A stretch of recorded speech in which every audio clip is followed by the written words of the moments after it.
Oh dear, we got another version of the camera. Oh my goodness. Hello, everybody. Oh, we're about to see how this works. So, just to kind of catch everybody up on what's been happening.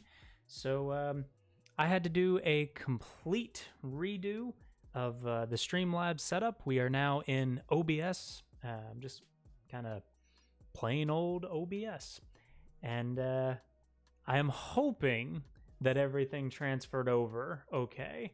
Although I'm looking on the laptop right now and I am seeing a little weirdness, just at least in terms of the camera and how the camera looks, but things that I think we can fix.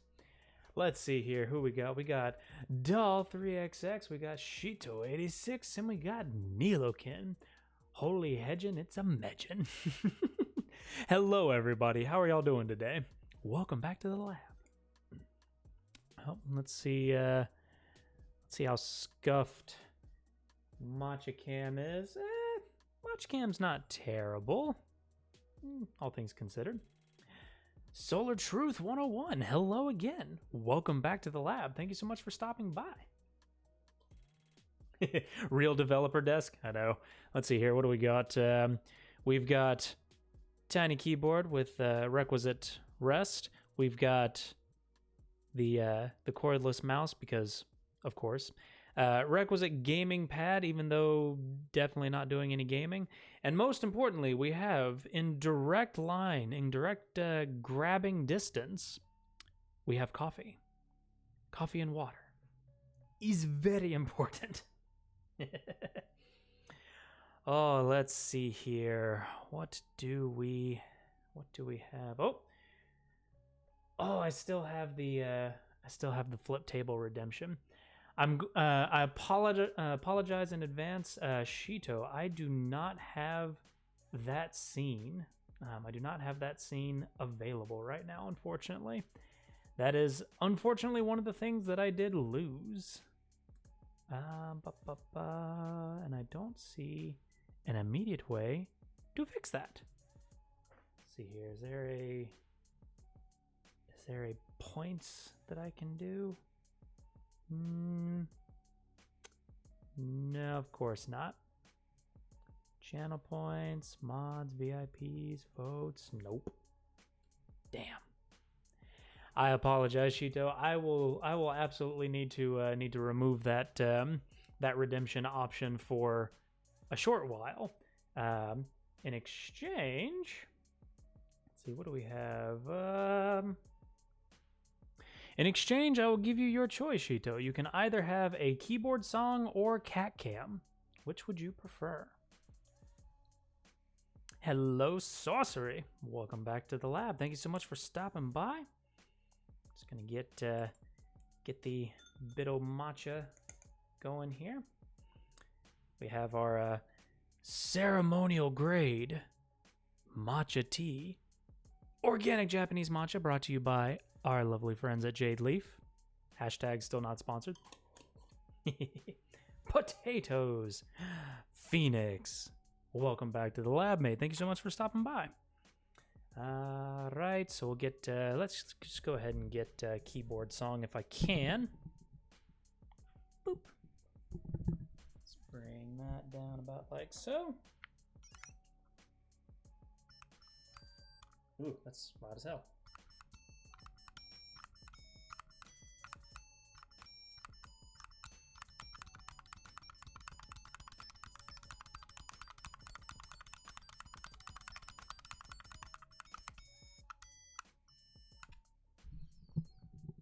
That is about as good as I can do, or I can come up with at the moment. And no, I have no idea what that was. But obviously, that is the most important feature that this keyboard offers. Clearly. Where is my water? There we go. All right. How is everybody today? There we go. Had first day back at work after the long weekend. We have Columbus Day / Indigenous Peoples Day, which is apparently the new day because people kind of realized that Columbus was an asshole. But that was a holiday for this new company, which was pretty awesome.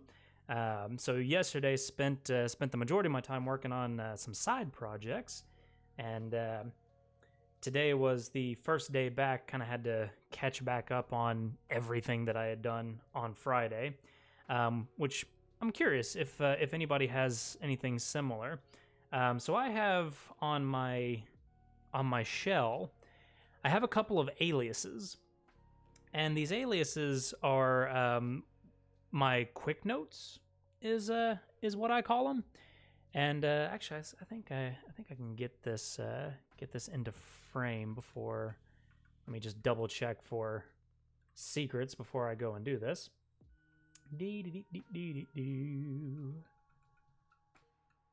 Yeah, we could probably show that off.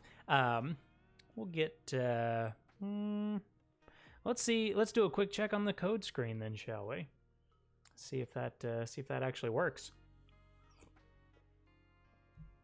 Welcome to the deep dark depths that is my ZSHRC file.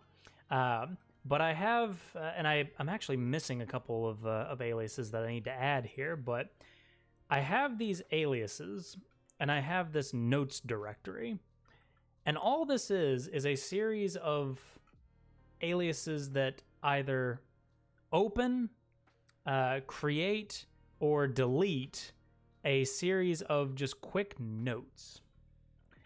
And I already know that this is out of date because this is absolutely supposed to be markdown files so that Vim reads them properly. And open notes. And in a nutshell, the intent of this is just so that I can get a quick access to a markdown file that I use as kind of like my notes for that day. And it all it does is it creates a file in that directory called YYYYMMDD, or current date, year, month, day. And it's just a quick way for me to kind of drop a note down, leave. What I mostly use it for is leaving myself notes at the end of a weekend. And then what I'll do is I'll open notes, and then I'll go to the note for the last note entry, and I'll read that markdown file to see what in the bloody hell was I doing. But we can do the alias a little bit later. Welcome back to Medgebot. But we'll come back to this cam for just a moment as we slowly start. We start with a ceremonial cup of Japanese matcha, which I've been told has become a necessity, and not just a necessity, but a requirement. And if I were to ever start stream without my traditional cup of Japanese matcha, that it would eternally curse the stream. Let's see here. There's a plugin for aliases, especially for Docker. Ooh, go on. Because I'm kind of old school when it comes to shell usage, and you'll probably see that at least in. I use ZSH, and I mostly use ZSH for OhmyZSH, the kind of skin on top of OhmyZSH, but I mostly use that for the styling and for some of the Git autocompletes and so forth, which is super handy. But beyond that, I don't really use a whole lot of what would be considered newer shell functionality, and I feel kind of bad about that.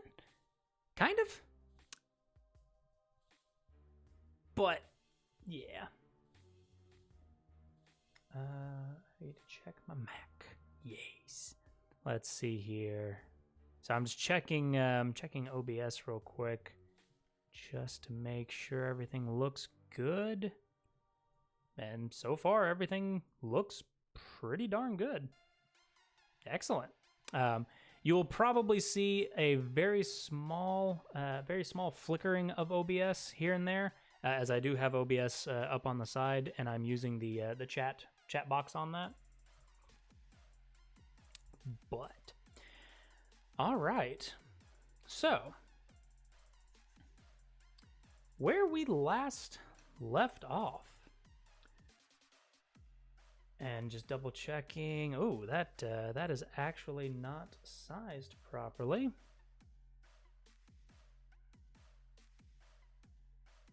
Oh, wow.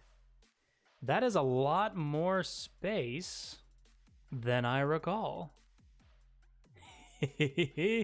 Interesting. So, just to kind of catch everybody up, I apologize. So what I do is I do not have a multi-monitor setup. I have a single large-ish monitor. It's a 27-inch monitor, which to me is pretty large. And for OBS, I basically slice a piece of that monitor. I slice a region of that monitor, and that is where I put things like OBS, Loopback, iTunes, etc. All of those windows kind of cascade down the right side of the monitor, and then the left side of the monitor is what you all see. You can think of the right side as kind of like my secret area where things happen, allegedly.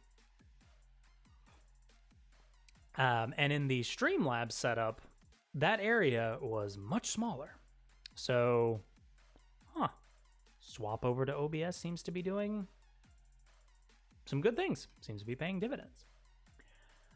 All right, so where last we left off, according to the code that I have, we connected this bot to a local Redis instance to use as a ledger for the auto greeter. And additionally, if I remember correctly, we did actually finish the auto greeter. Yes, indeed. And we're actually going to bump that down to, 3 seconds. I was playing around with it a little bit, and 5 seconds seemed to be a little delay, but it seemed to be a little long, so decided to drop that down a little bit. Ooh, what do we have here? We got Git colorize pip python OSX colored man pages. Ooh, that one's interesting. ZSH syntax highlight, auto jump, vagrant, docker compose, go, and Golang in ZSHRC. Fantastic. I am going to give a couple of those a look because I think I have like 2 plugins activated. One of them is Git, and the other one I don't remember what it was. All things considered. All things considered, you could say that I use the phrase all things considered way too much, but additionally, I'm a bit of a minimalist when it comes to plugins, but I see a couple plugins in there that pique my interest. So now I'm curious. Auto jump is really cool. Noted. Let's see here. Let's just go ahead and drop that right there and make me a little notification for later. All right. So the next thing that I wanted to do, or I should say the kind of a leftover thing that I wanted to do from last time, is that I did want to get Docker Compose up and running somehow. So specifically, I wanted to get the bot into Docker Compose. And it looks a little something like this. Bot is the name of our service. So again, Docker Compose is just an abstraction on top of Docker, the standard Docker commands that allows us to do things like set up a standardized template for how to run these Docker images locally, how to configure them, what ports to expose, etc., etc. And for me, this to me is kind of my go-to local environment tool whenever there are kind of, think of it as if I have Dockerized things like the bot, Redis, we're going to look at Vault here in just a minute, and say I wanted all of those things to be brought up when I start the bot. Docker Compose is one such way to do that. So, there's a couple of things that I think we also need to add in here, if I remember correctly. So we will need a Redis URL, which will be, in this case, it'll be Redis colon 6379. And I will show why here in just a second. We don't really have any ports and we don't really have any volumes at the moment. So that should be pretty straightforward. And we do still need the, what is it? Is it Twitch token? We do still need Twitch token. I do not recall, I need to look this up real quick. Boop. Docker compose in, what is it? Grab environment variable. I don't remember how to actually use this. Yeah, there we go. How to get environment variables passed through. There's the env file, which is, I feel like that is probably what I'm looking for. Probably. Oops. We'll find out here shortly. Effectively, what I'm trying to do is I want to put the bot in Docker Compose, and then I want to be able to start these two things basically at the start of stream, and then we can have a running version of the bot behind the scenes. That does introduce a couple of oddities, but we'll kind of get to that. And then I do need to introduce this Redis URL. We actually have that separated. So just to kind of catch back up on the Redis ledger. So bot.new Redis ledger, that instantiates this ledger that is backed by Redis. And in order to connect to the Redis pool, we need a host and a port. That host and port gets turned into a URL, which gets turned into a Radix pool. Radix is kind of the client that we're using to connect to Redis. So in that case, what we need to expose is actually the host and port. And we can do that in pretty much the same way that we do the channel nick password, how we do password. So if we do Redis host is os.getenv Redis host, and then same thing for Redis port. Oh, we have a CatCam redemption. Give me just a second. Blake32383, thank you so much for that, and welcome to the lab. Thank you so much for stopping by. We're going to call that just Redis port. All right, let me go grab a cat. BRB.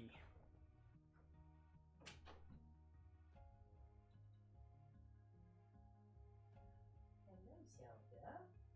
Can I borrow you for CatCam? CatCam. Doink. We have the return of the tiny cat, who is eyeing my matcha very intently. Can you say hello to everybody? Or just bite my finger, of course. Oh, good. Rade, thank you so much for the follow, mate. Welcome to the lab.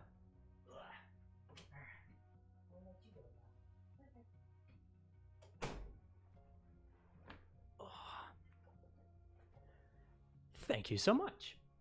Right in the middle of the redemption of CatCam. Thank you so much, Blake32383. Thank you so much for the redemption.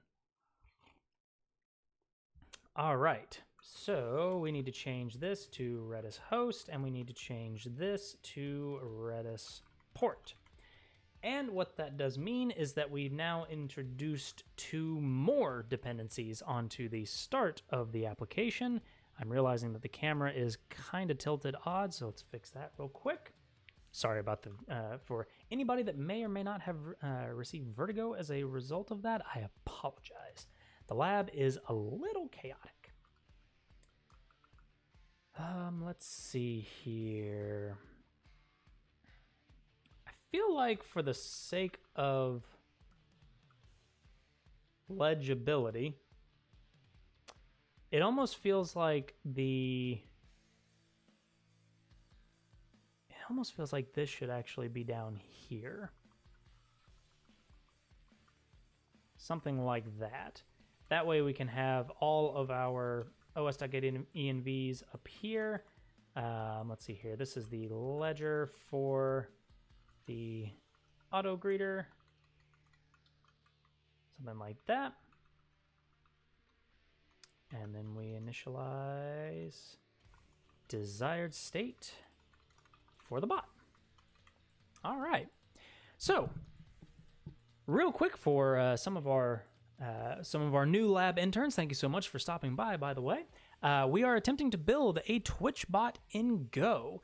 And more or less, this is meant to be a kind of a simple dive into the IRC client of Twitch, but we're also attempting to add a couple of helpful features that will kind of help me with some of my other streams that I moderate for, but also just to kind of get a deeper dive into Go, get a deeper dive into some of the Go ecosystem, and just have a little bit of fun.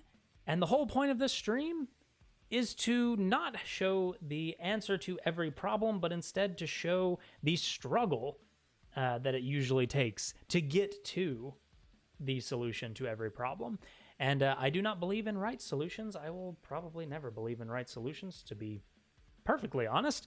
I kind of struggle through it and hope for the best. So, Oh, good. My slow clap processor made it into this thing. Davey Busanello?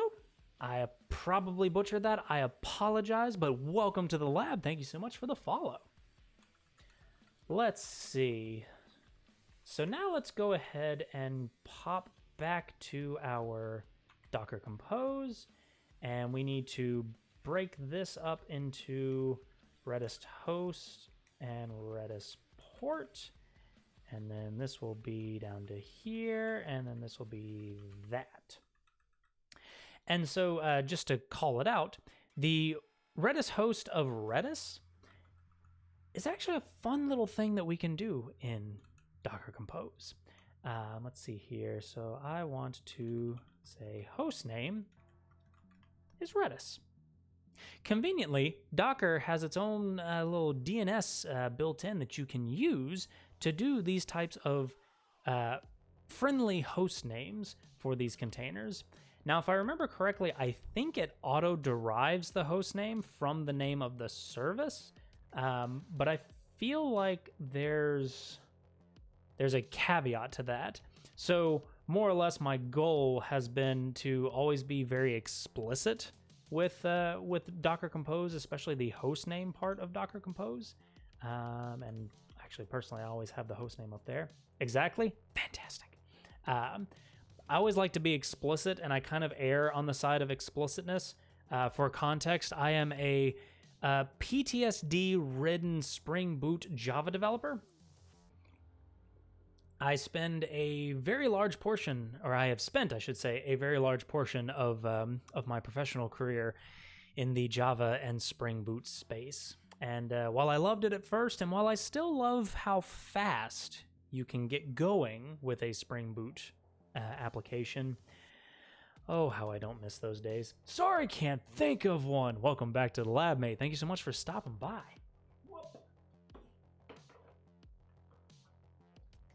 Just gonna put the matcha tools back up. All right, let's see if I can do this. There's one more thing. Depends on Redis. Now, unfortunately,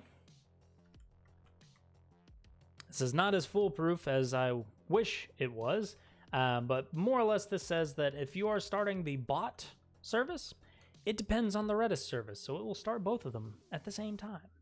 Minor detail, though, is that it doesn't really wait for those services, which is unfortunate. I'm fairly confident that the wait for it scripts and some of the wrappers that people have started writing and so forth are fantastic. It just can't be arsed.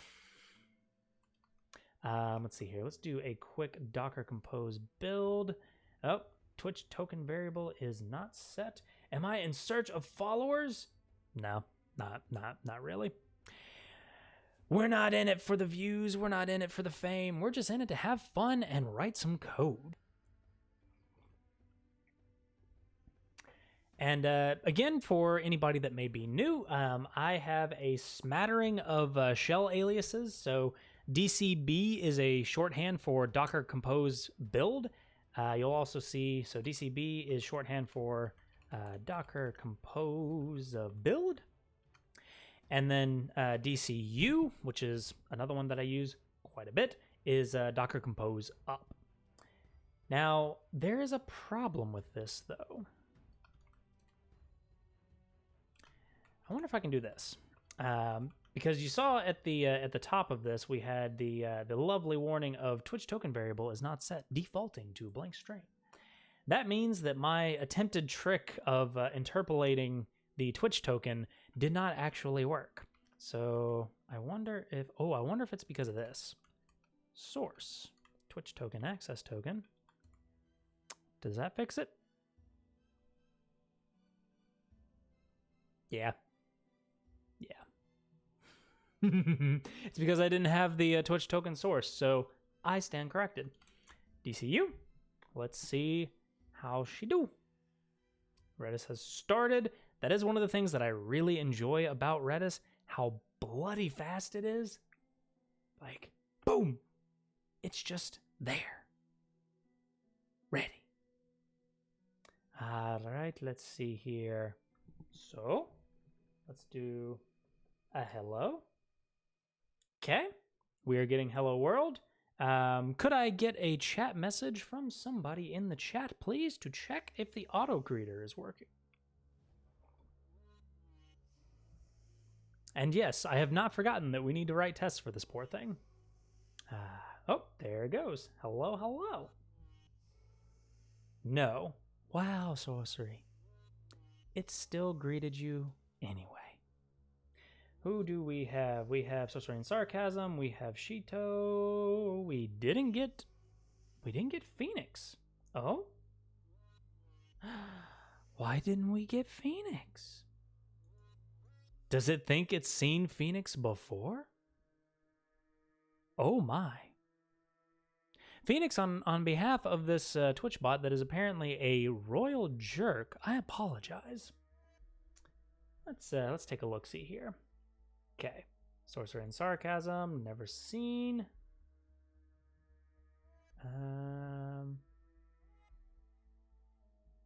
Yeah, that's very interesting. Cooldown, not that I'm aware of.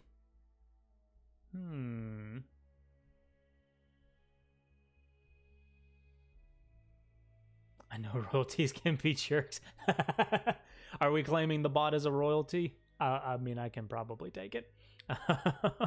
Theo, welcome to the lab. Thank you so much for stopping by, mate. I'm just taking a short look, say hello, going to bed more or less right now. No worries, mate. Get that good sleep. As I have learned over the last couple of days, not getting good sleep is terrible. Self-proclaimed royalty.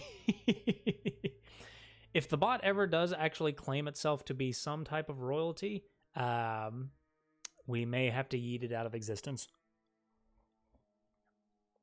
We ain't got time for that class system.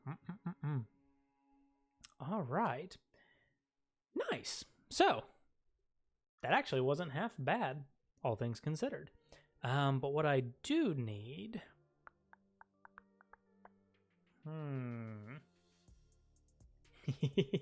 Take care, Phil. Have a good one, mate. Thank you so much for stopping by. Let's come back into here. Let's go into the bot. Oh, that's not where I want to go. I want to go to... Blah, blah, blah.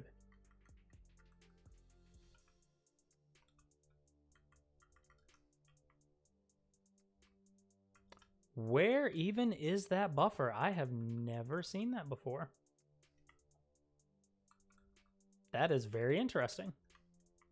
Huh.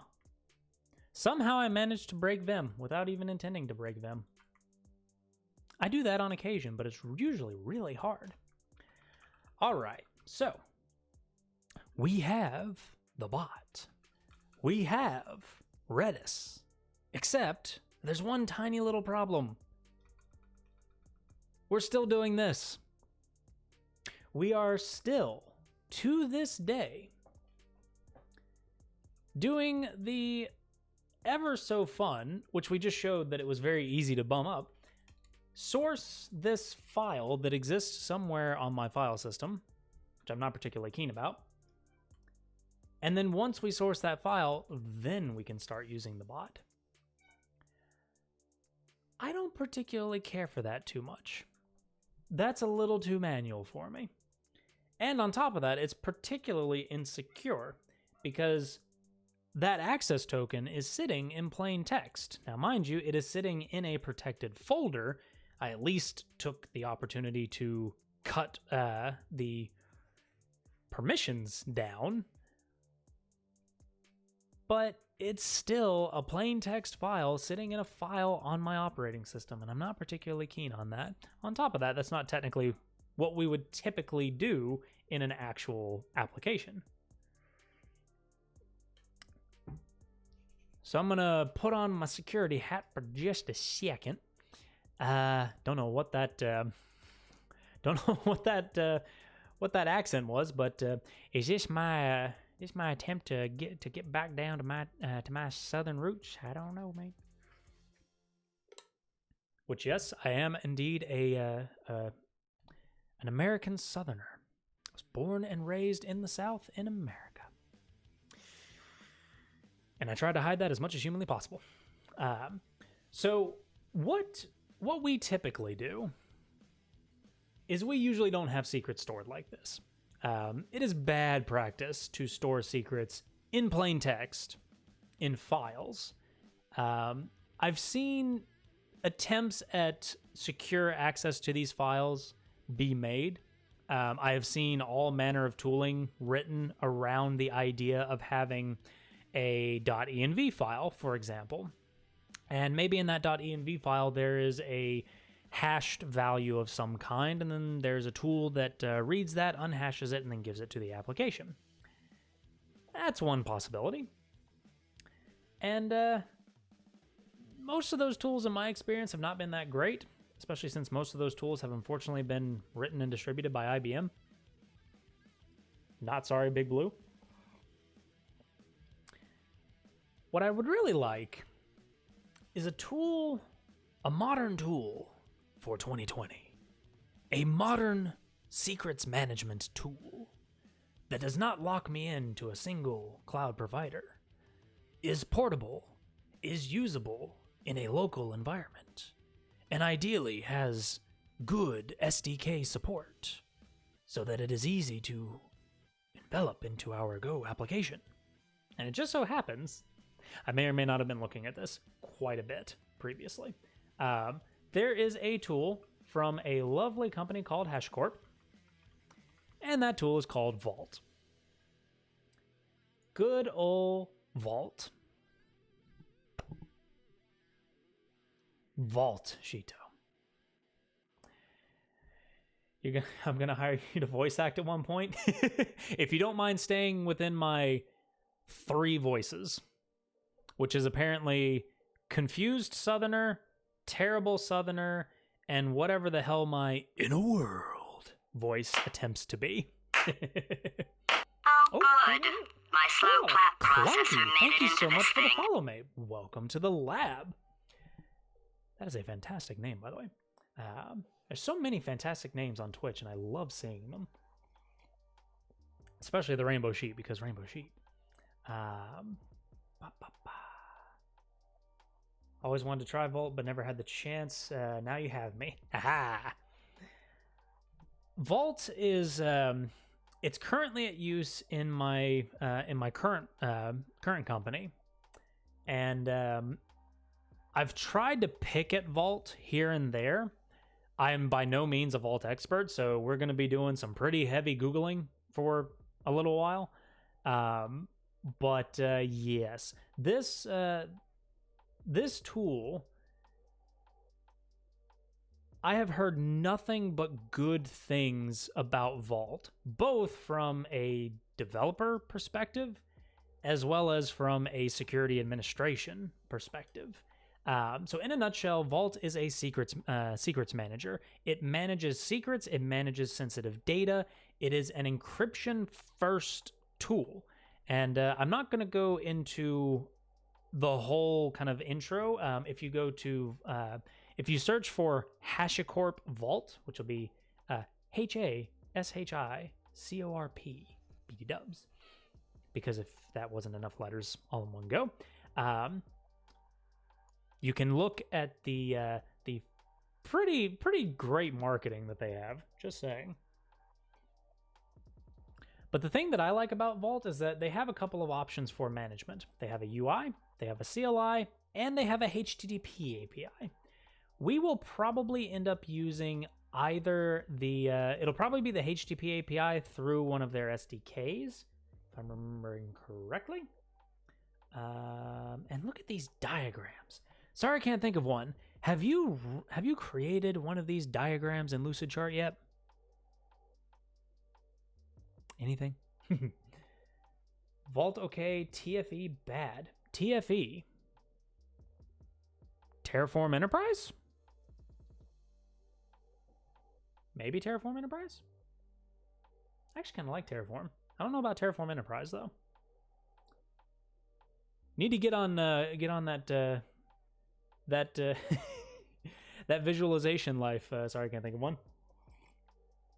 You that senior DevOps engineer, you got to make all the graphs. All right, so a couple of things just to catch everybody up on what I have already done. So number one, I do have the Vault CLI installed. So if I do a Vault status, I do indeed have Vault connected. And I am not going to show it because it is in, actually, you know what, let me double check that real quick. Hey, secrets button works. That makes me so happy. Let's see here. We do indeed have a running Vault instance. It's running in a Docker container because of course it is. We will probably change that because, I mean, I'm not going to deploy this instance of Vault into production, realistically speaking. So, question is, where is that Vault file?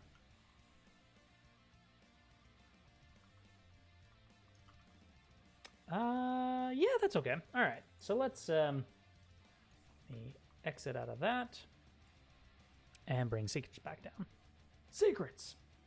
Oh, geez, let's make that just a little bit bigger. Wow, that was quite a that was quite a resize. That was woof. Okay, so let's bring that down to about right there. So what I've done kind of off in the side is that I have started a Vault container. I am going to bring this container down because I actually don't want to use this specific container. This is more for me for my personal local development. But there's a couple of things that I did play around with off stream. We're more or less going to re-implement this capability here. But let's see here. And if I remember, yeah, I mean, it doesn't matter if I show any of this. Here we go. Because none of this is exposed and it actually isn't used anywhere. I did play around a little bit with things like trying to expose a production grade Vault container that was actually sealed, that had so in a nutshell, you can seal your Vault container or your Vault cluster, and you basically require an unsealing ritual to get at and edit certain things, which is very interesting and kind of sort of cultish, but I like it. And there is a configuration file that you can provide as part of this that allows you to configure your Vault instance through something that looks an awful lot like Terraform to me, which kind of makes sense considering that HashiCorp, if I remember correctly, is still the curator of Terraform. So, but yeah, this is really all that I've done in terms of Vault usage. So what I would like to do is I would like to add Vault, and I would like to add Vault as our secrets manager for various reasons. Let's see here. So image is going to be Vault, if I remember correctly. and I don't actually remember the rest, I'm going to be very lazy and copy over the work that I've already done. And we're going to bring that over here. Restart always. So if there is some type of catastrophic error that brings that container down, more or less, we want to restart this container. And I want to do the same thing for the Redis container. Cap add of IPC lock. I'm still trying to fully understand what this is, but it looks an awful lot like a way to prevent memory from being swapped into disk, which the way that I understood it was this was a security measure to ensure that your secrets didn't accidentally leak to disk if memory was swapped into disk. But beyond that, I'm not 100% on that. So definitely worth reading the docs on that. By default, there is a HTTP API that is enabled for the dev server. So it's worth noting that when you use the Vault image as is, with no additional configuration, it starts up a Vault dev server, which is not intended for production. I have seen in giant italicized text all over their documentation. So fair warning. If you were to put this into production using the Vault image, make sure that you have a production hardened .hcl or .json config file that turns the dev server off, because otherwise you'll be in for a bad time. Let's see here. And then what we've done is, so that was to expose the HTTP API, port 8200. And then we have a couple of volume mounts. Now, the reason for this is that I wanted to persist these secrets. And the reason that I wanted to persist these secrets is because while it may sound odd to have secrets persisted to a file, the really nice thing about Vault is that when secrets come in, they get encrypted immediately. So before they ever get saved anywhere, before they get logged, anything, the first thing that happens to them is they get encrypted. Huge step in the right direction for secrets management software. Just saying. I will not say where. I will not say how long ago. I will say that it was quite a while ago. I've seen tools that were meant to be secrets managers that logged out the secret before they encrypted it. They actually logged a before and after. It's like, what's the point then? So the two volume mounts that we have is for file, which file is the file. We're going to configure the file storage backend, which is where Vault will write its secrets, write its data, really. So we're going to volume mount that into a folder locally called file. We will not check that into GitHub, but we will bring that into the file system. And then we're also going to have a config folder, which is going to contain our local config that will configure this Vault instance. When I remember correctly, Viper can also handle remote config server like etcd console and also Vault. Surely it's another dependency. Ooh. I feel like I have heard of Viper before, but I don't believe I've ever used it. I'm heading towards V2. Viper. Okay, it's Go configuration with things. Interesting. Complete configuration solution for Go applications that includes 12-factor apps. Interesting. I should probably bring this up here because now I'm curious. GitHub.com/SPF13, which is a fantastic GitHub handle. Just saying. Let's bring that over here. And what do we have? So it's a complete configuration solution for Go applications, including 12-factor applications. That's worth a Google if you've never heard of 12-factor before. It's designed to work within an application and can handle all types of configuration and formats. Okay. Huh.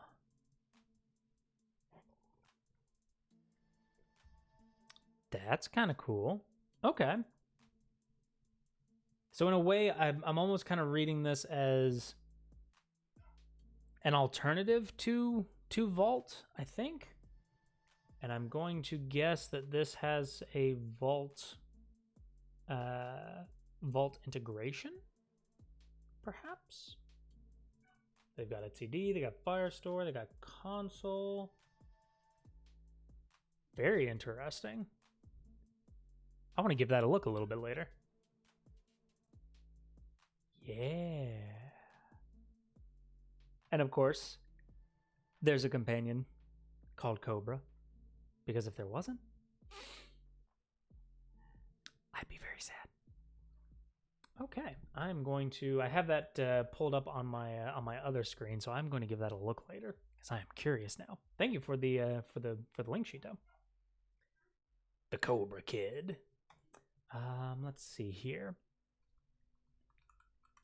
All right, so what we also need is we need our config or Vault HCL, which is just a storage backend. So Vault supports a number of storage backends. The one that I'm going to choose to use here is the file backend. More or less, I'm doing this because the intent of this Vault Docker Compose image is to be the simple, easy solution for local environments. We will at some point learn English properly. This I cannot promise. But the intent is to have effectively a setup step that will use Docker Compose to spin up the required services, seed Vault with the secrets that I need, or perhaps we just set that as part of the because it would be kind of difficult to distribute this. Yeah, we may have to think about that a little bit. It would be very difficult to distribute this.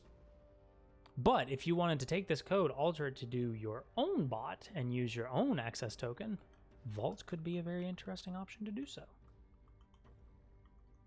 I am making the overall architecture very complicated, but the intention is to deploy this somewhere eventually. So we do want to consider this.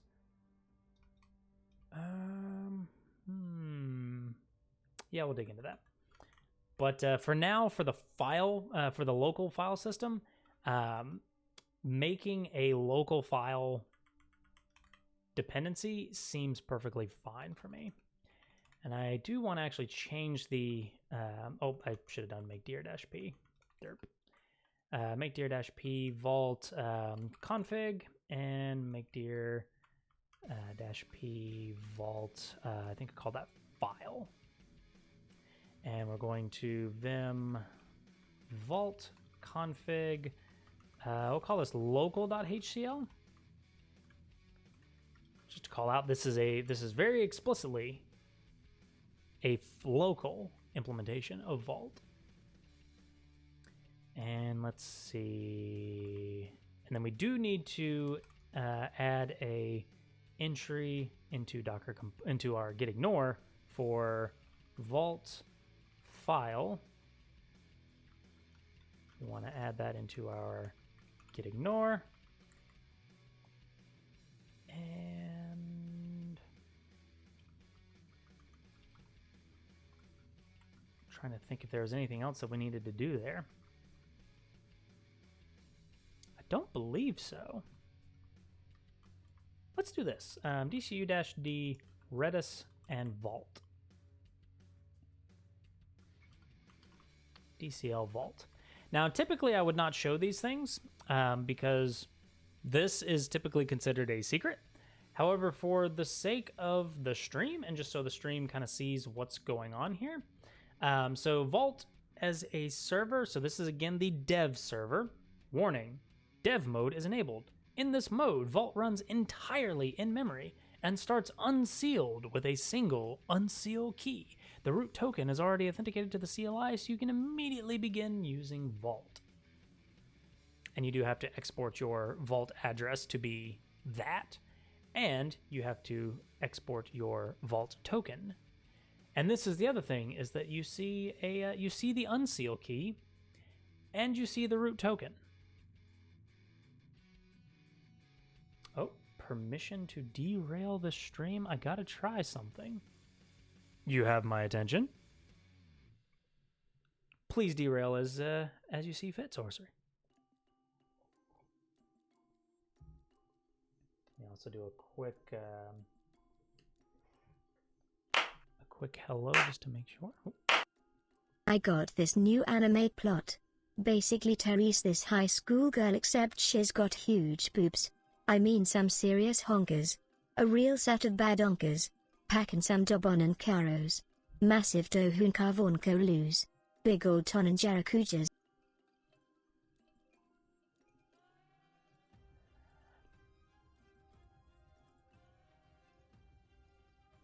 Medj.exe has stopped working.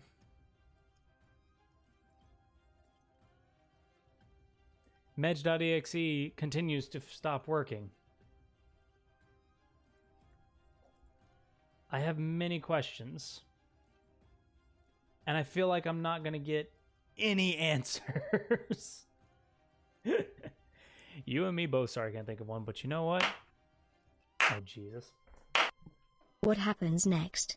Transfer student shows up one day with even bigger bonkanija hooks. Humongous hunkolum nonolokongus.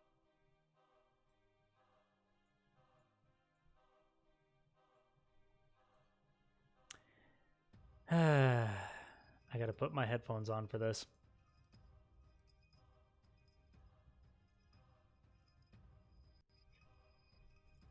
And no, sorcery.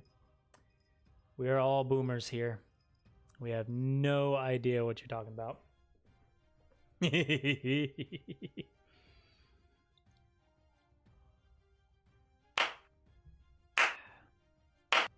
All around me are old men, worn-out faces. I need to fix an audio issue real quick because I'm actually not hearing any of these. Let's see here.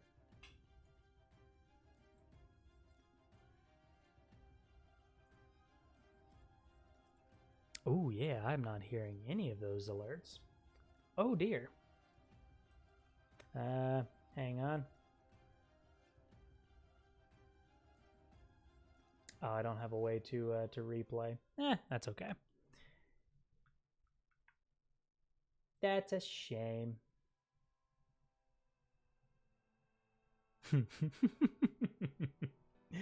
I have so many questions, and yet I feel like I will not receive any answers.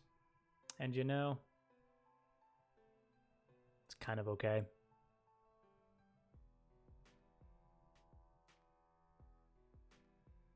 Sorry, sorcery. Too old for that.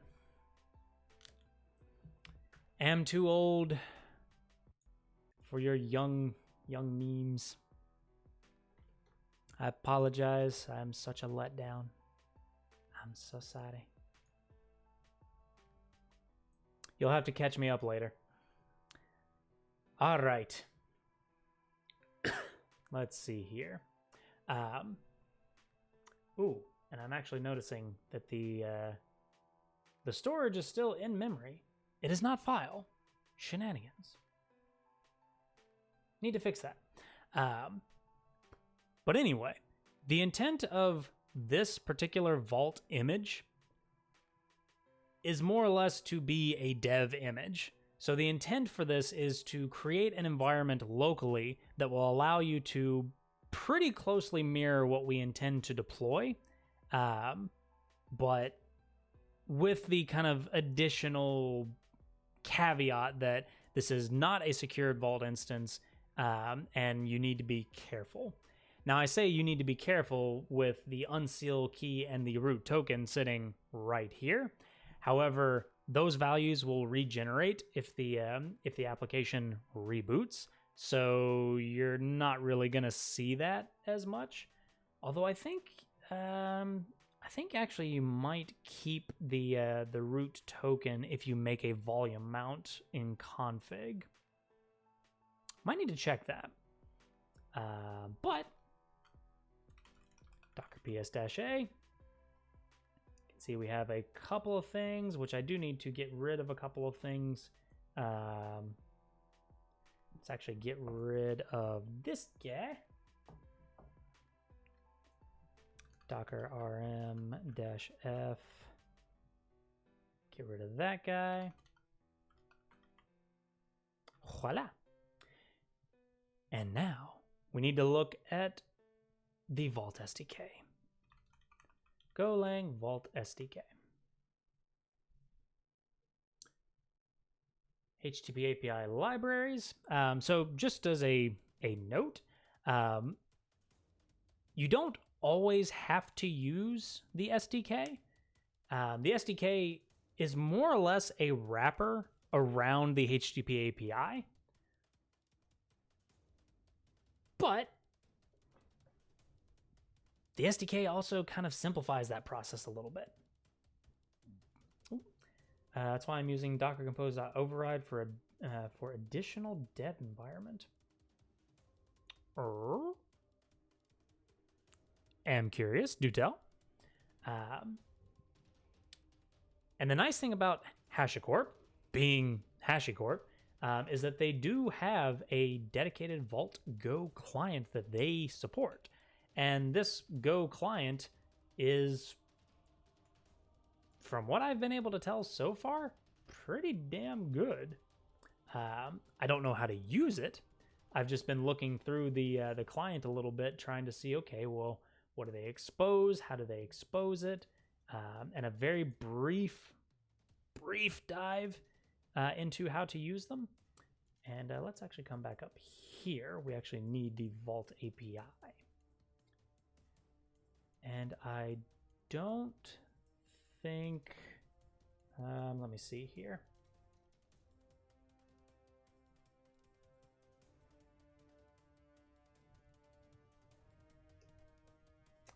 Nope, that is not what I need.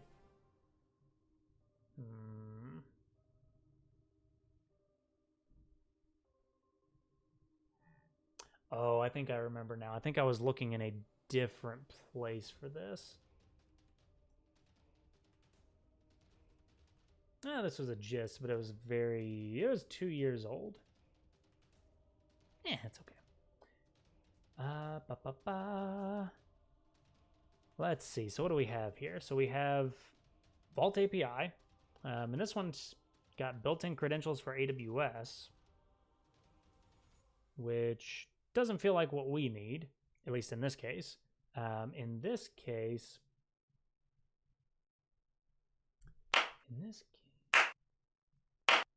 become enemies with child wish no longer appears.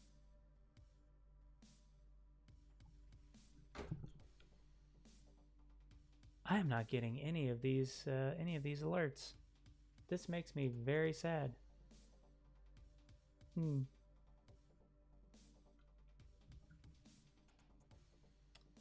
Let me do a quick look here to see what Loopback is doing. I do have it on.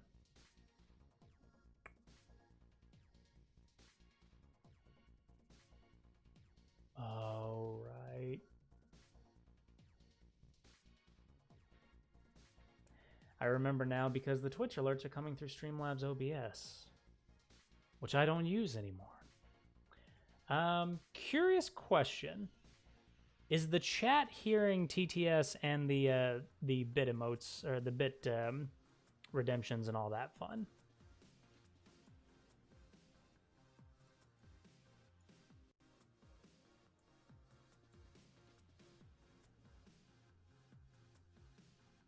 Eek, I'm very afraid to start messing with this, but I will.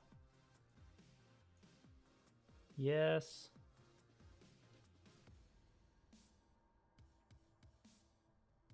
Okay, so that might be okay. Let's see here. I wish I had, oh, I do. Hang on. Let's see if I can do, I apologize, Sorcerer. I'm just attempting to fix alerts on my side. Recent events. Is there a way to replay those recent events from here?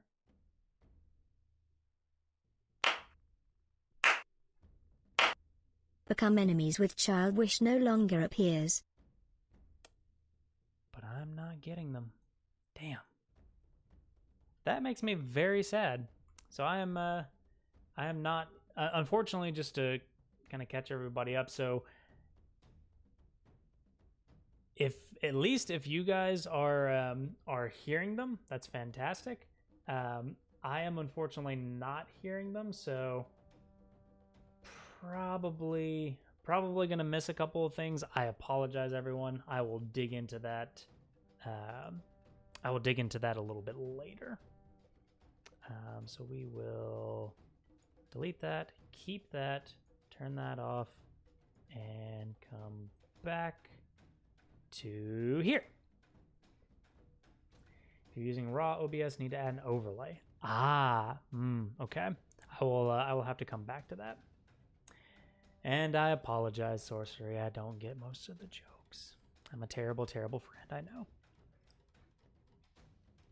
All right. So, what I was looking for was this right here.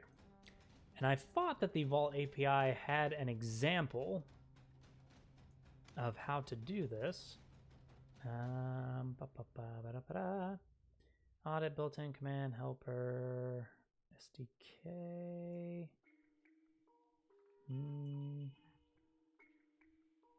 Where was I reading this example? I don't recall where I was reading this example. Good night, Sorcery. Thank you so much for stopping by, and I'm sorry we didn't get your jokes. Terrible, terrible stream is terrible. Lord, this is actually going to bother me. Well, let's see what we end up with. So client errors API, new client with an API config, address is vault config. There's a HTTP client which we need to look at. Options is password with password. Path is auth, user pass, login. Okay, so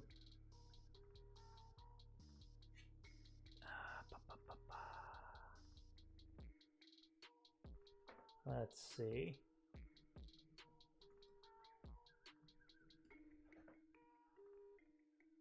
Okay. So. Oh, okay. I think I see this now. So in a nutshell, inside of Vault, and I'm going to butcher this description because I am still kind of fuzzy on the full details. If we were to go over into here, your first secret, which these docs are actually pretty damn good for getting started. The process for writing a secret, so actually creating a secret inside of Vault, there's a couple of ways that you can do that. One of which with the Vault KV put, which is a CLI command that you can use. And the way that you do this is with you put a key value pair to a path. And the path is more or less an identifier inside of Vault for, hey, I like to think of them as kind of like Vault has individual compartments, and each of those individual compartments is labeled with path. Like, you ever see in all the movies where there's this giant bank robbery, they get into this massive, like, giant circular iron door. It's always a circle for some reason. This giant circular iron vault. They get in, and then it's just like rows upon rows upon rows of what I always assume to be safety deposit boxes. Except that these safety deposit boxes have, like, billions of dollars worth of stuff. That to me is what I equate paths to in Vault. So in Vault, you're stepping into the vault. You have kind of your access key, so that gets you into the front vault door, and then you place your secrets into these specific compartments inside of Vault. So at least in this case, we have a secret/hello, and inside of that path, we're putting a key value pair. Foo equals world. Let's see here.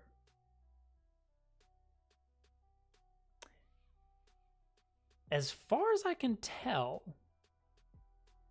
this path is arbitrary. As in, I think you can call this whatever you want. I think.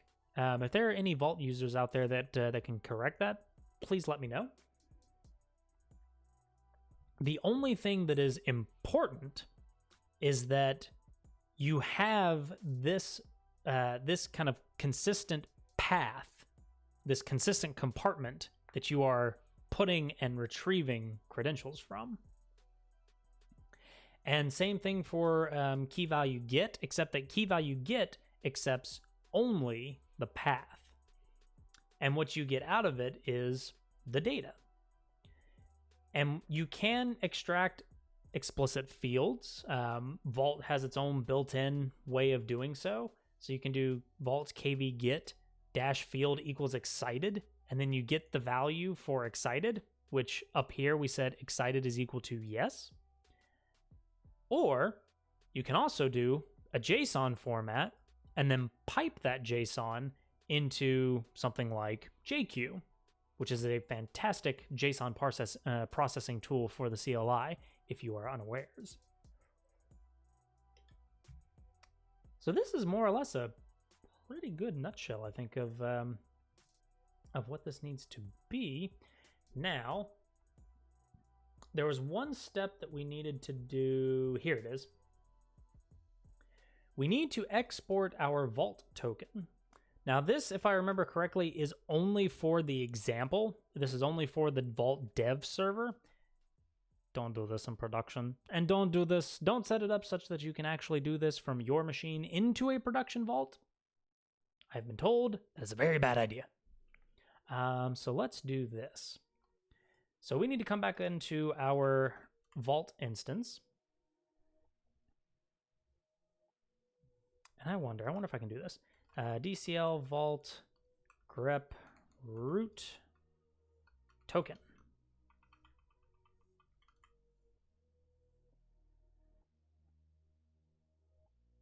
Aha, okay. Docker compose logs vault grep root token. Oops. And then we want to do what do we want to do here? Cut -d, and I want that to be on that. -f2, I think. More or less what I'm doing here is I am taking a stab at an automation at an automation for this process. So when you start Vault locally, you do docker compose up Vault, and then what you can do is you can do a docker compose logs Vault grep for the line that has root token, like so. And then in my case, I'm using a command line utility called cut, which basically allows you to take a line of text and cut it up by a given delimiter, which the delimiter here is the colon, which basically means that F1 is this part of the colon, and then F2 is this part of the colon. And then I can grab the value at that indice with -f. And I don't remember what -f stands for. Fragment? Maybe? I don't know. Many questions. Many questions. No answers. But this more or less gives me what I'm looking for. And actually, I wonder if I can do this. No. Bad delimiter. I always hope that I can do that, but yeah. Alrighty. So now we have this. Xargs I want this to be curly braces, export, and then the piece was vault token. Vault token equals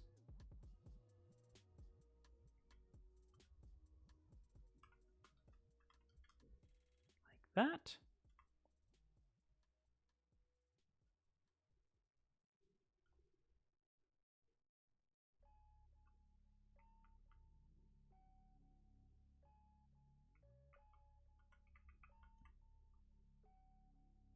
Aww.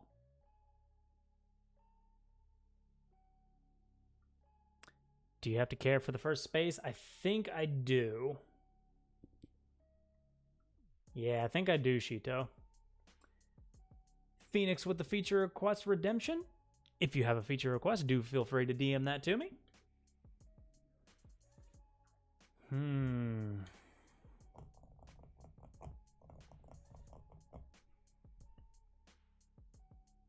I always forget how to actually deal with that. I guess I could do another cut, but I usually don't like doing that. It looks really weird. It's like you do a cut on the delimiter of space -F2, and then you do an xargs and you end up with the export. No, that doesn't actually work. Interesting.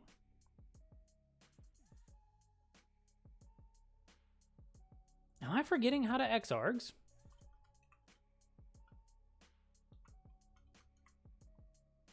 Could have sworn it was xargs.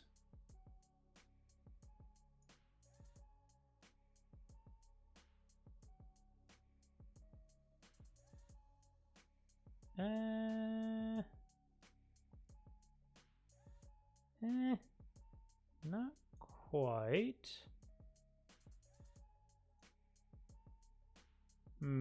Bear with me as I completely forget how I'm doing. And yes, I am purposefully ignoring the man page for xargs because I haven't quite installed that colorize man pages option yet.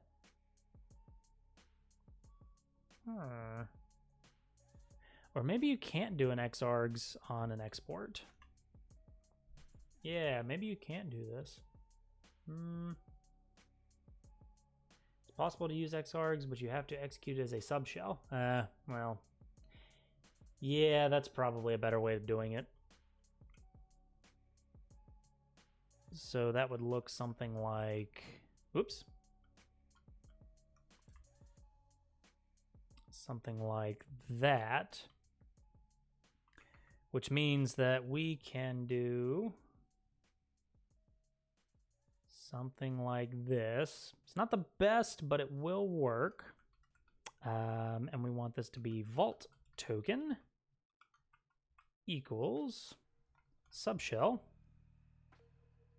And then if we echo vault token, we can see that we get our token. Okay. Now I am going to copy pasta this. I need to create this probably as just a start script. Yeah, let's call it a start script. Bin sh, which by the way, yes, I am absolutely ignoring the Windows users, and I'm sorry, I just can't. I just can't be arsed. I think I do want to do a sleep 2 just to be certain. This is usually very quick, as far as at least I've been able to tell. Once the vault command actually completes, after it's downloaded the image, after it's gotten all of those bits set up, the actual startup for Vault is really fast. So I think this could be a pretty decent way of doing that. Yeah, we'll go from there. What is Go used for? Malcolm98, first of all, welcome to the lab. Thank you so much for stopping by. Go is used for a ton of things. It is a compiled programming language that me personally I've used to build CLI tools, very small HTTP REST APIs. I tried once or twice to get into gRPC, but I just didn't really have a very good use case for it. I couldn't really come up with a very good use case for it. In my opinion, it's a fantastic language. It's a very simple language, which speaks very loudly to someone like me who's been trapped in the Java world for way too long. But yeah, it's a very powerful native compiled language. And we are currently using it to build a Twitch chat bot in Go. Which I guess in Go is a little redundant considering the subject of that statement. Oh, this is not them. Hello.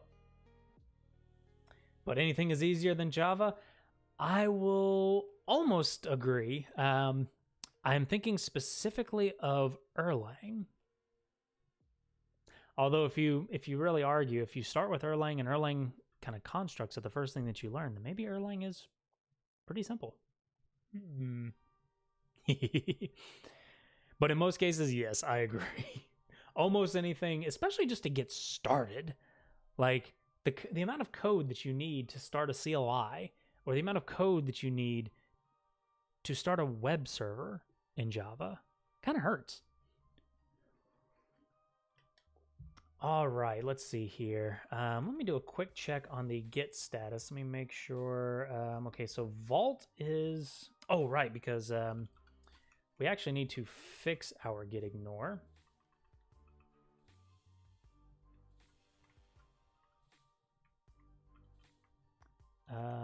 Vault config. Vault config is fine.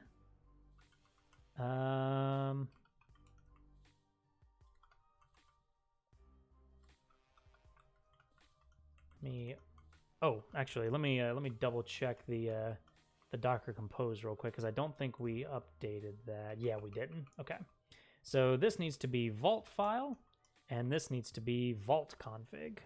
Oops. It definitely hurt. Agreed.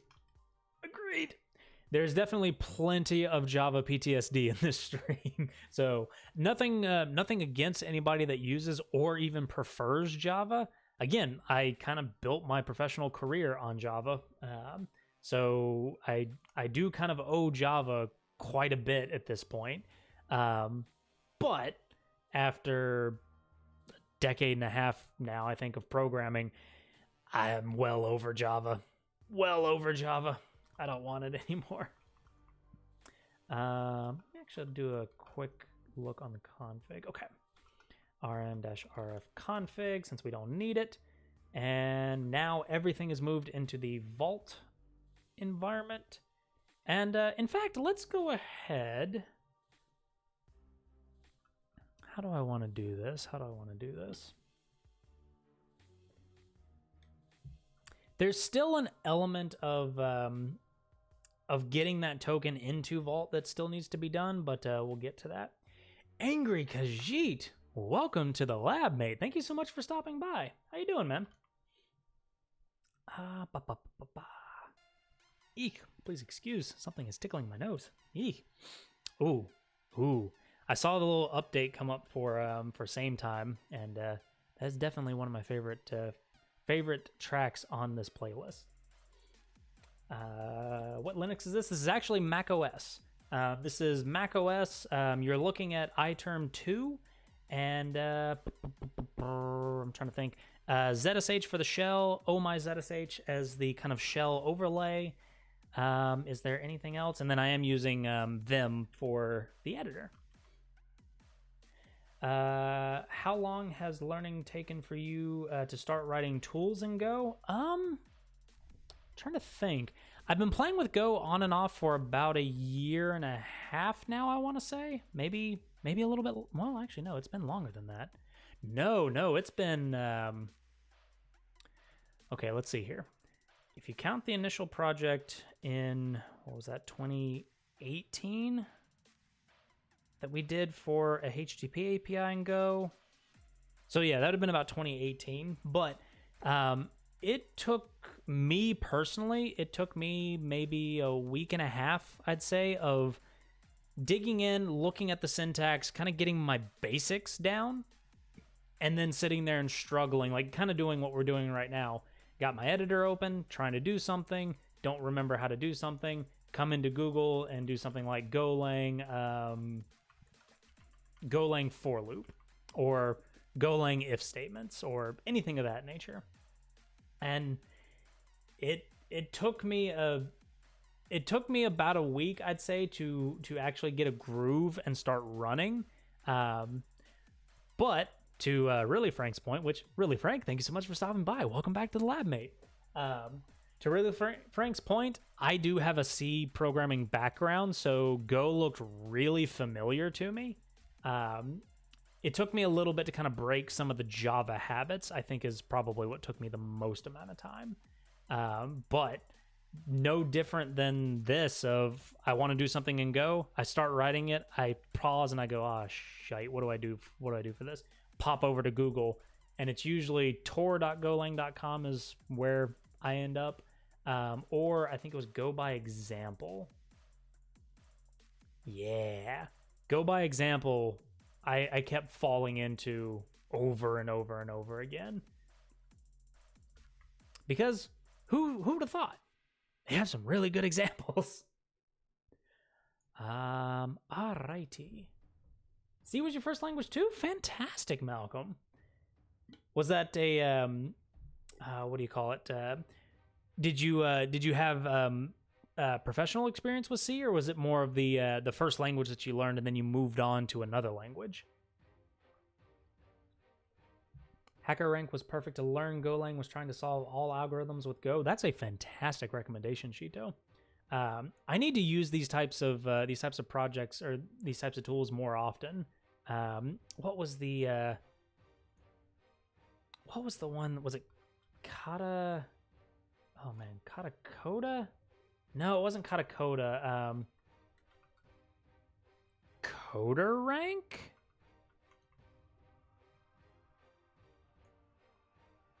No, it definitely wasn't CoderRank. Coding Kata? Let's see. No, it wasn't Coding Kata. It was one of those, it was something like HackerRank. Let me see. Let me double check just to be sure. Yeah, it was something kind of like HackerRank, but a little bit lighter. But point was that I actually used that as a as kind of a quick pick on, I need stuff to work on and Go, and I just want to get quick at the basics. I used that to run through a decent bit. Exorcism, that wasn't it, but I have used Exorcism in the past. Exorcism has some pretty good infrastructure as well for running the examples, if I remember correctly. Yeah, but I can't remember what the site was. But it was kind of that same idea. It was like, here's a bunch of coding problems. They have some kind of editor. You solve some kind of algorithmic exercise, and you get to use the language of choice. This one in particular supported Golang, and just spent maybe an hour here and there, 20 minutes here, an hour there, just kind of bouncing around a little bit with it. But that's kind of my key. Davy, sorry. Is it Davy or is it Davy, or am I just completely off? My biggest problem with Go is accepting file and function names have meaning. Test XXX and main test.go. Yeah, the conventions kind of took a little bit, and even the testing library took a little bit for kind of the same reason. I was still in that mindset of like, I name the file what I want to name the file, I name the function what I name the function, and then I just annotate them. I need to get out of the annotation life. Annotations are evil. Unless they work, and then they're fantastic. But do they work? All right, so let's get back into our start.sh. Let's see what we got.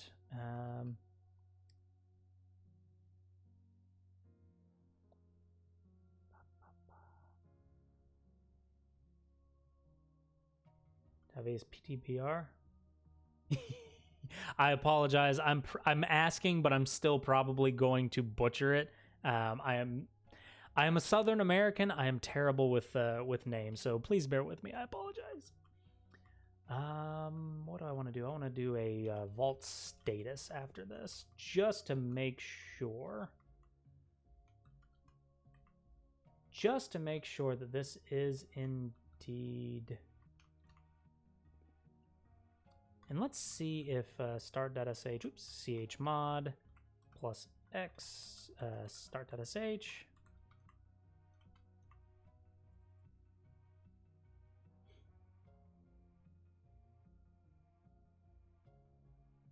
Hey, ta-da! Do I mean Project Euler? Was it Project Euler? It might have been Project Euler.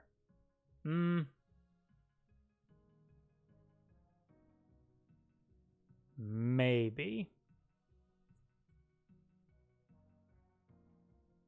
No, it wasn't Project Euler, Shito. It was something else, something that had a built-in editor. I'll have to ping a buddy. Actually, you know what? This is actually going to bother me, so I'm going to ping him real quick. Let's see here. Boop, boop, boop, boop, boop, boop. I know, professional streamer stopping to text on stream, but I must know the answer. Currently learning Rust, but may need to switch to Go. Okay, Rust for work, or just learning Rust for fun. You were using to practice.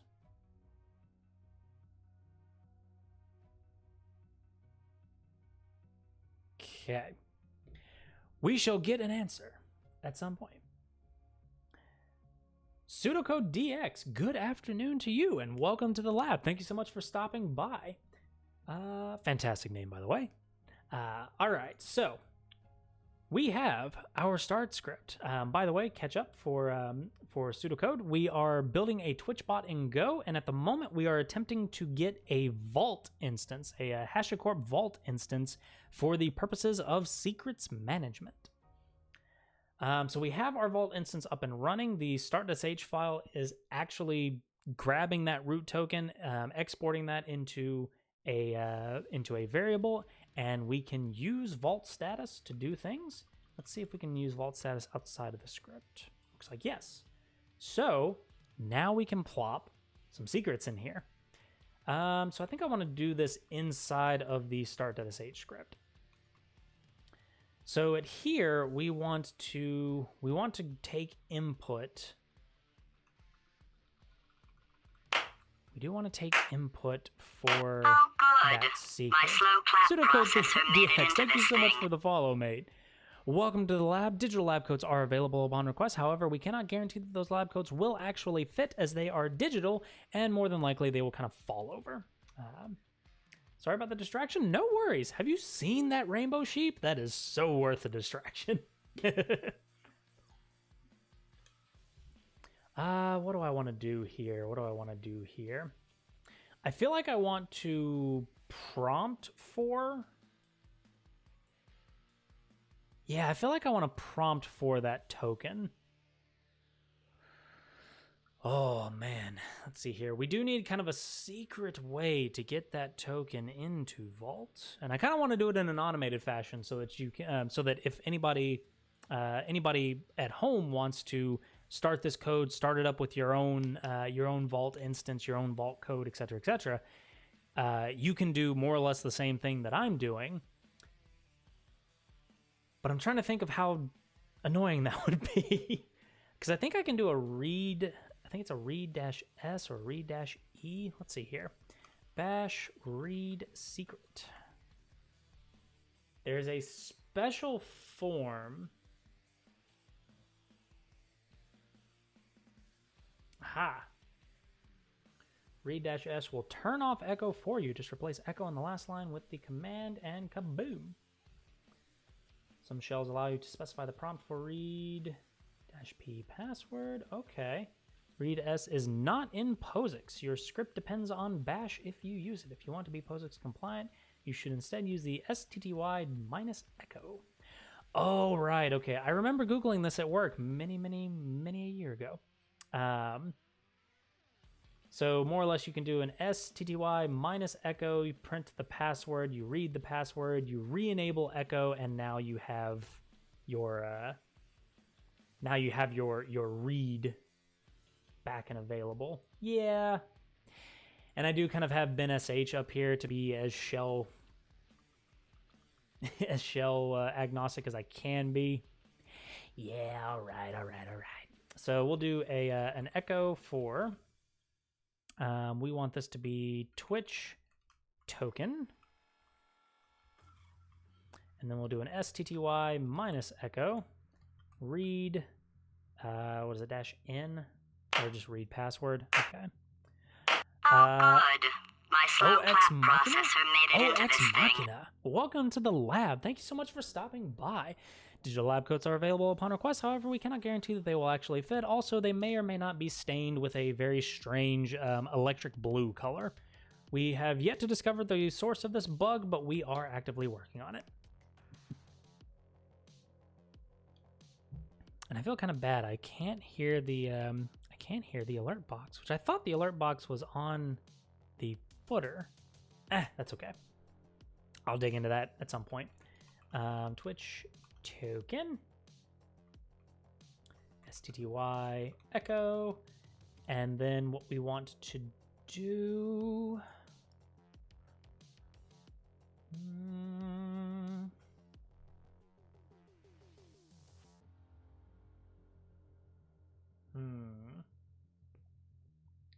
Trying to think. Oh, I see the message over here, but I don't see the message over here. Oh, that's okay. Here we go. I'll be watching from afar as I am helping my children with remote learning. No worries, Pseudocode. Thank you so much for stopping by and appreciate the lurk.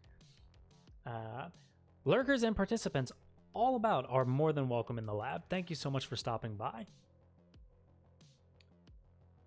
So I think that does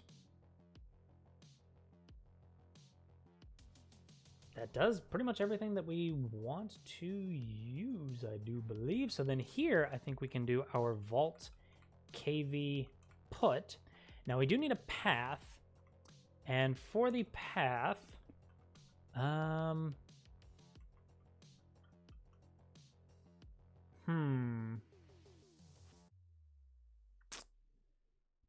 For the path, I think we're going to say something like bot Twitch token or bot secrets token, just to be super wordy.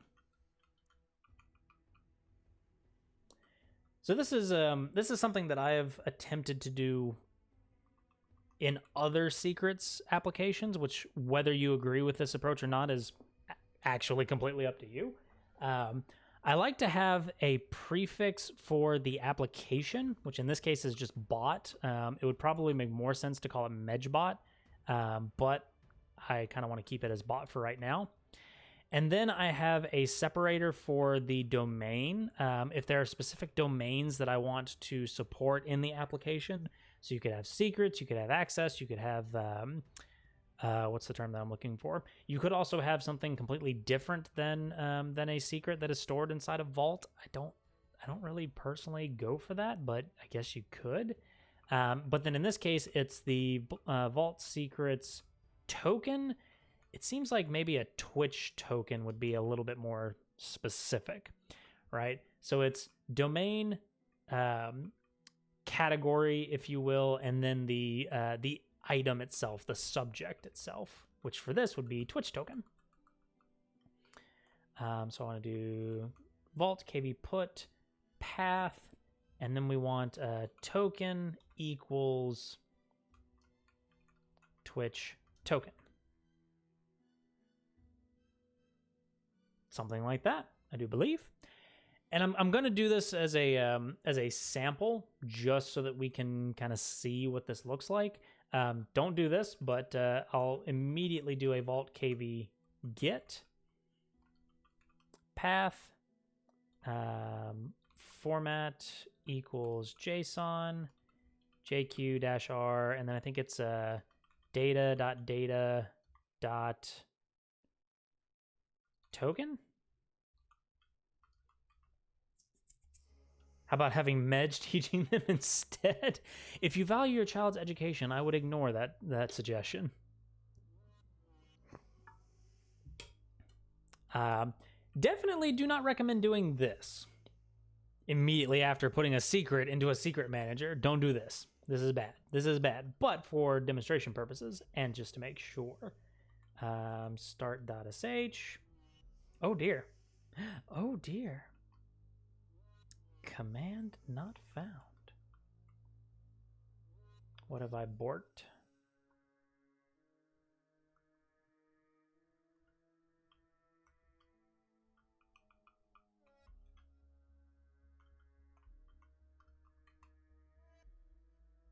I'm not sure what I borked there.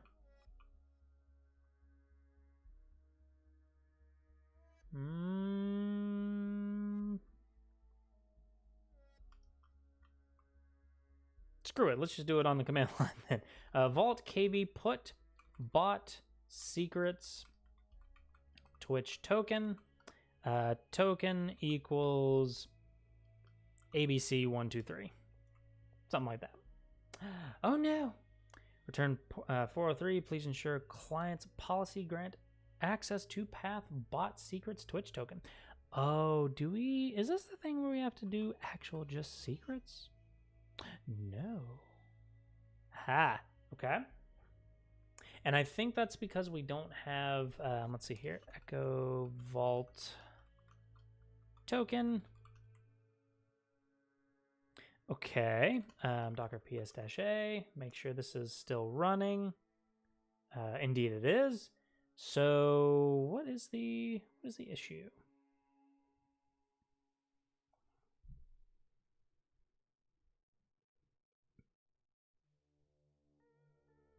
Please ensure client's policies grant access to path secrets Twitch token. Let me double check the getting started here. Your first secret.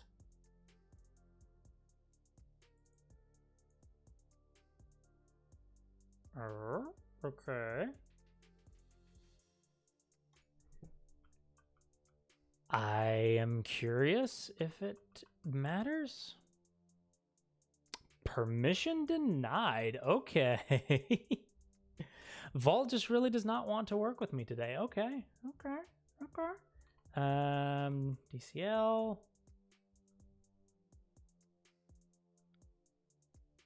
Vault is unsealed. Oh, hello. Oh, this is a new root token. Oh. I see the issue. The issue is that we have a new root token.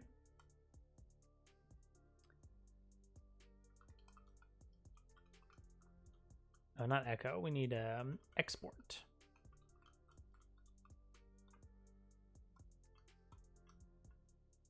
And now if we do a vault kv put. Nope. Okay. So you do have to do secret? You do have to do secret. Okay. So I stand corrected on my my comment from earlier. Secret is actually a required thing in the dev server. You have to put them under the secret path, which is kind of fine, all things considered. At least for our purposes, we don't necessarily care too much about that, I don't think. So yeah, that should be perfectly fine. But interesting. So that you get to see kind of the Vault security mechanism at work here. And even with just a root credential, you have to have some type of root credential to get into this particular instance. If you were doing a far more production hardened approach, then there would be a little bit more involvement for the unsealing process. But I am not going to go into that because I am not personally privy to that information. I've not had to do that before.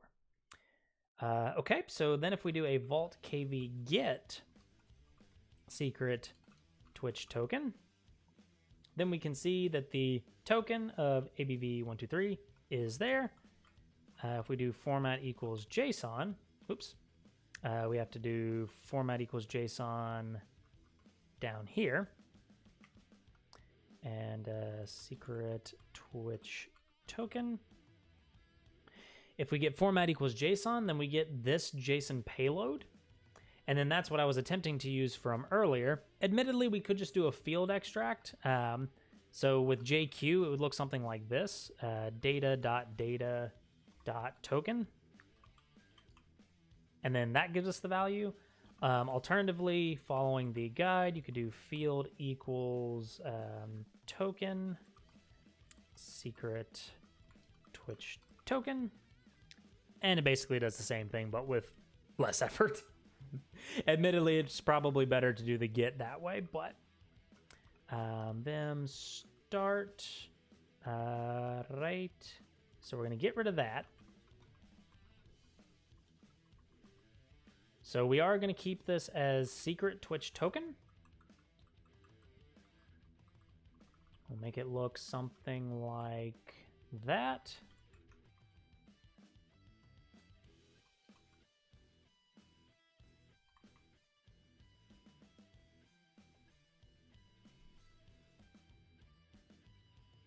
Okay, I'm curious now.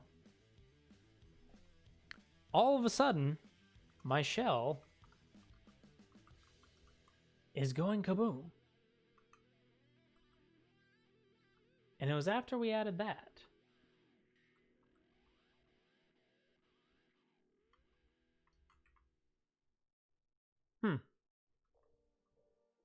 Weird.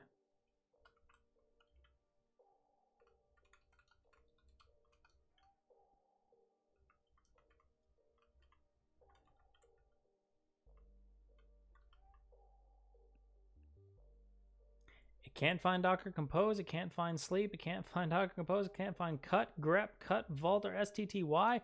Huh?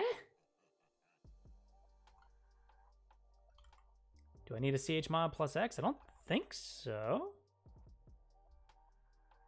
Yeah, it has. I have never seen a shell bomb out like that before.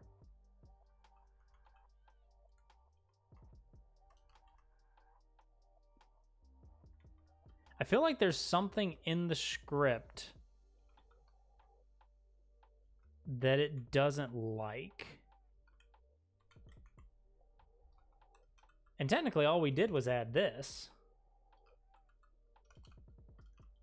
Let's see.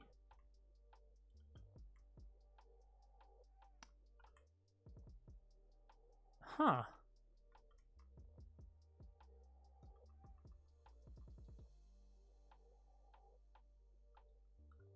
That is very interesting. I wonder. Nope, it wasn't that. Maybe path is overridden. I think you might be right. Let me check this real quick. Which I thought.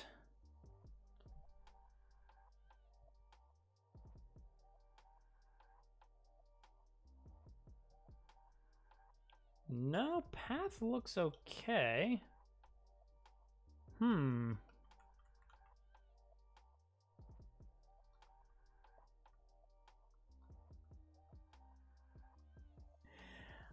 Color me very, very confused.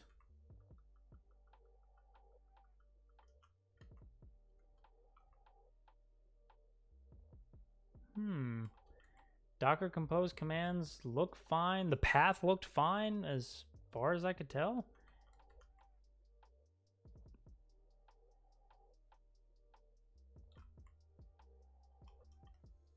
It's like it just completely lost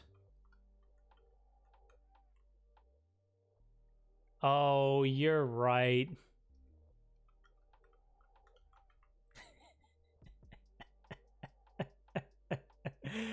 Thank you, Shito. Oh, I'm dumb. I'm dumb. I didn't see that. Start.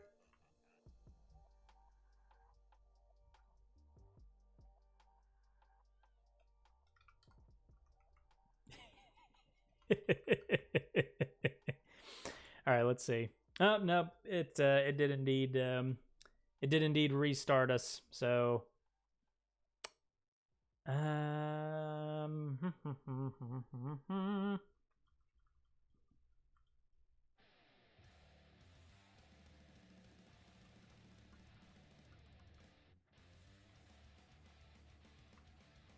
do one of these here, and then a Vault KV APC 123. There we go.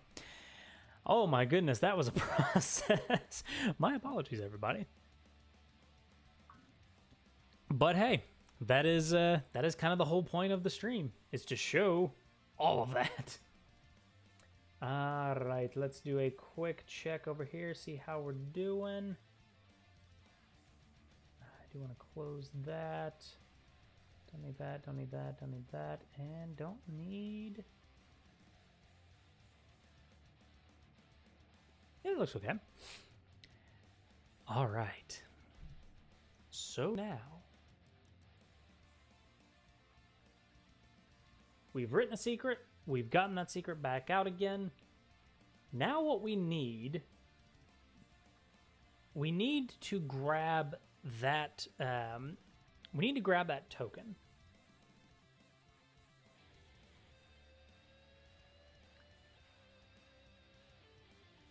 And effectively what I would like to do is I would like to have this information pulled in.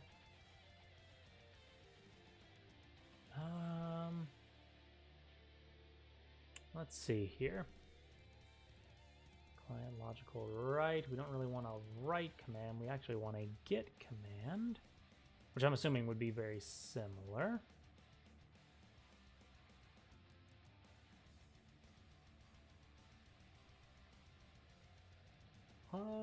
Let's see.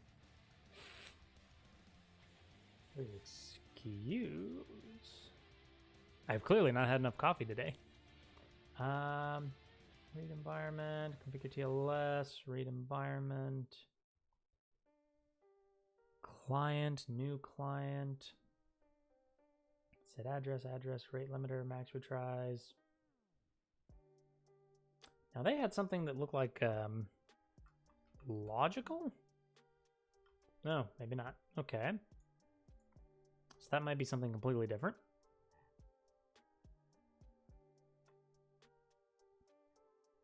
And a fun fact for Vault, it is written in Go because it's fantastic.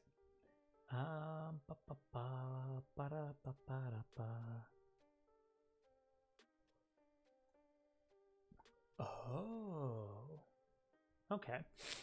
So what I'm kind of looking around for at the moment is any indication for how this this Vault CLI may be used. It could be a valid approach.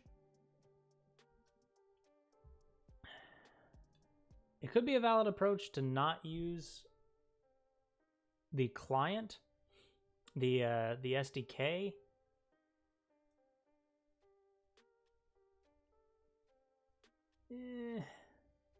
Logical. Okay, logical. Logical is used to return the client for logical backend calls, which logical is used to perform logical operations on Vault. Now, how do they describe and how do they define logical operations? Okay, so this is the delete, list, read, write. Read returns a secret. Which contains data, which is a map of string to interface, which in our case would be a map of string. Data is the actual contents of the secret. The format of the data is arbitrary and up to the secret backend. which in our case is just a series of key value pairs. So then by that, it's kind of making me sad because usually this would have some kind of example. Usually the Go docs would include some kind of example of how to actually use the code. But this is okay.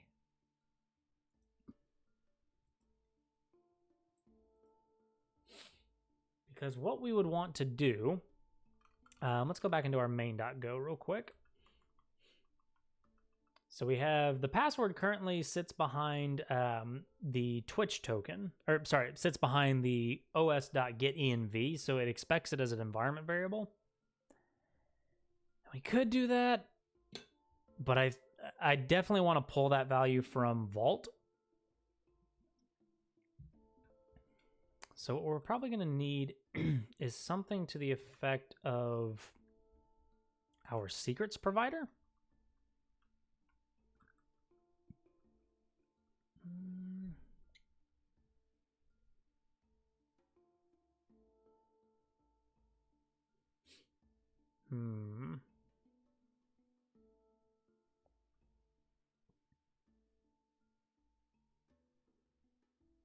Okay.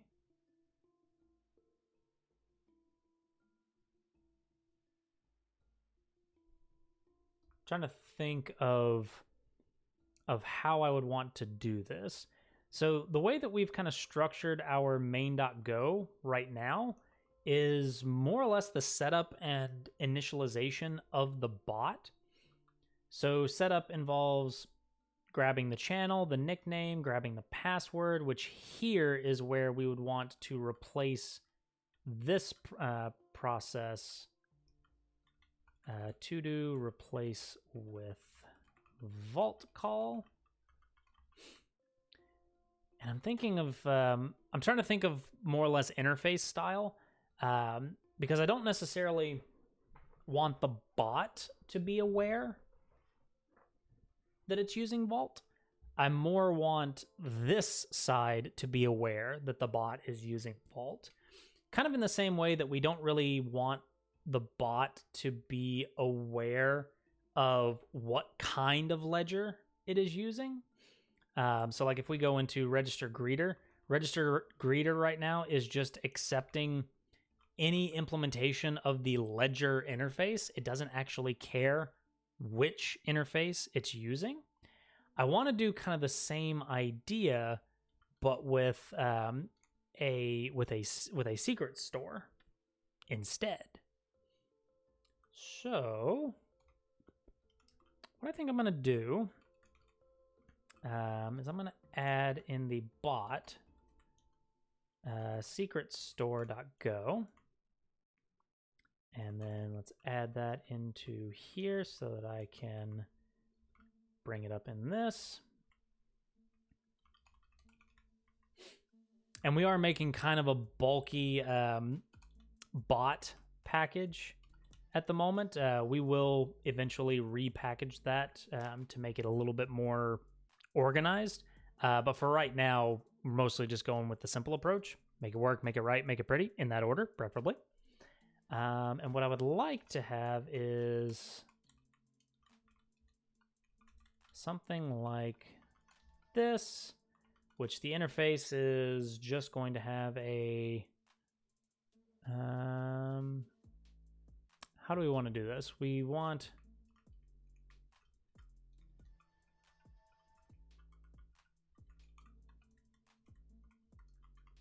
we want to get Twitch token, which returns either a string or an error. So the thought is that Secret Store is kind of a generic catch-all interface, and it would more or less be the generic catch-all interface for all of the bot's secret needs.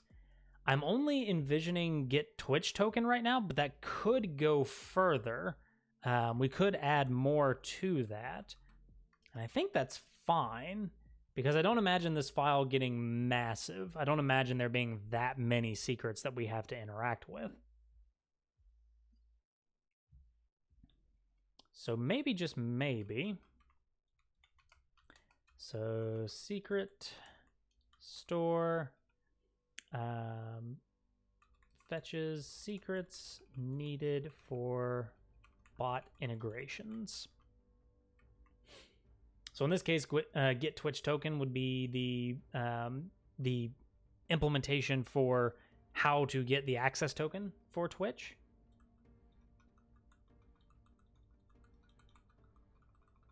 And in fact, that kind of pulls that logic into the bot, which would be kind of interesting. So if we come into the bot, say bot.new, bot.connect. So the connect would technically have an additional step here. Or it would be the authenticate step that we really need.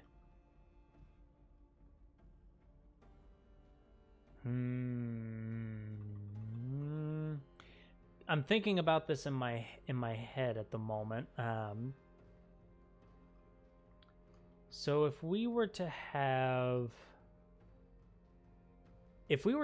the secret store to the bot,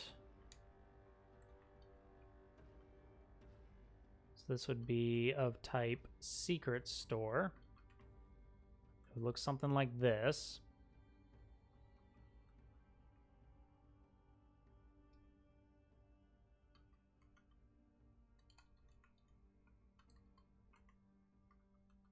And so that would effectively, it would make a secret store a dependency of the bot.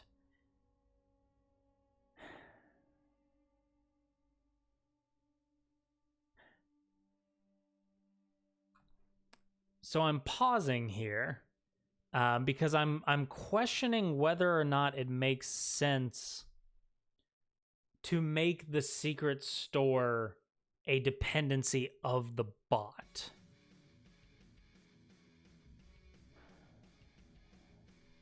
If we made the secret store a dependency of the bot, then what that means is that we would have to do what we're doing here, which is that you would initialize the bot with an instance of a secret store of some kind.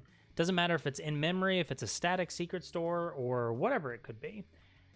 So we could actually make the existing process work by creating a something like a static store.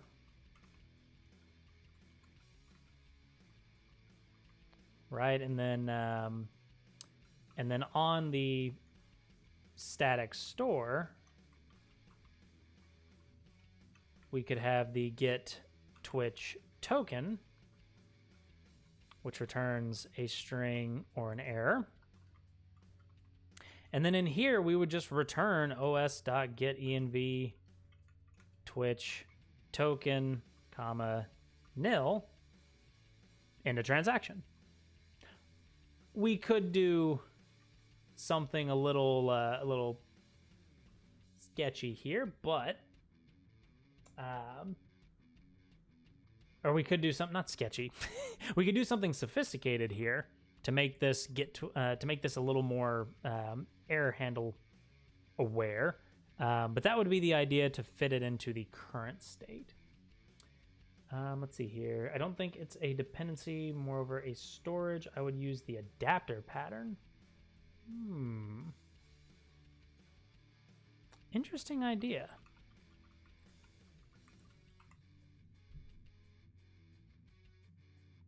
I don't actually remember what the adapter pattern looks like in Go. Let's see here. Or that literally just be what's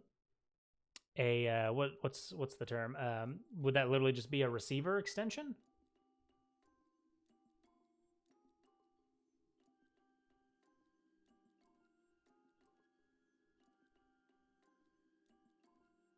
Windows adapter, Windows machine.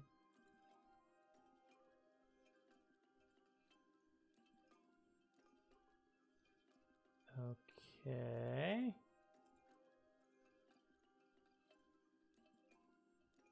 Oh yeah, the Windows adapter in this case would just be a wrapper around that.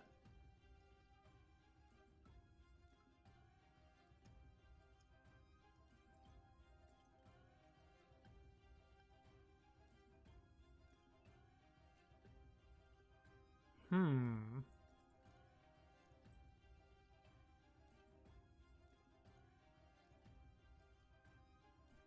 So you're thinking, Shito, of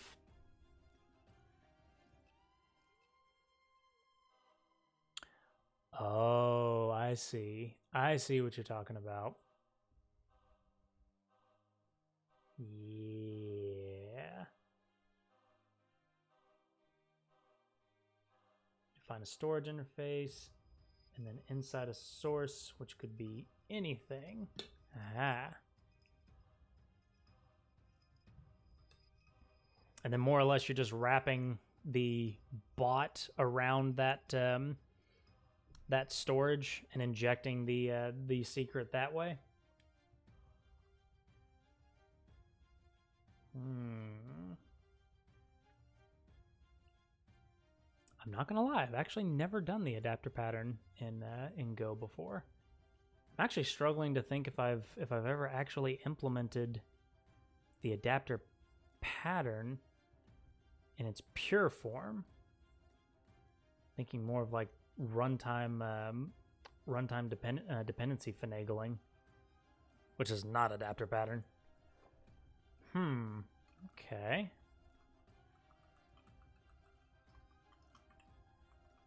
Let me get rid of that real quick, so we'll keep that out.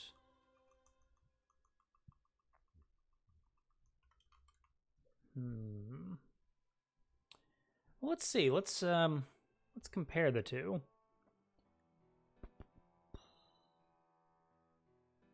I like where your head's at, Shito.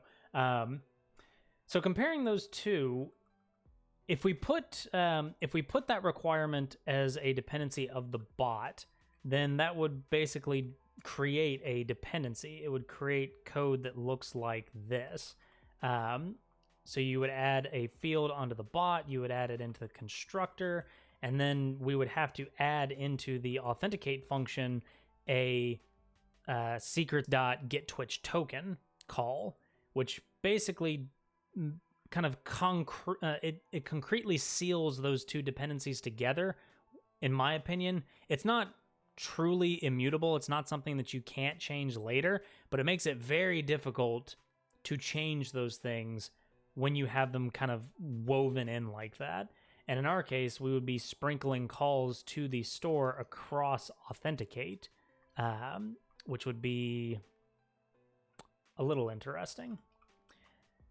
The adapter pattern idea, though, is very interesting, because if I'm understanding this properly, that would be a storage interface, and the storage interface would be kind of similar to what we have with secret storage right now. We would provide an implementation that would wrap that the bot and would basically make that that password available to the bot whenever we make our authenticate call. I'm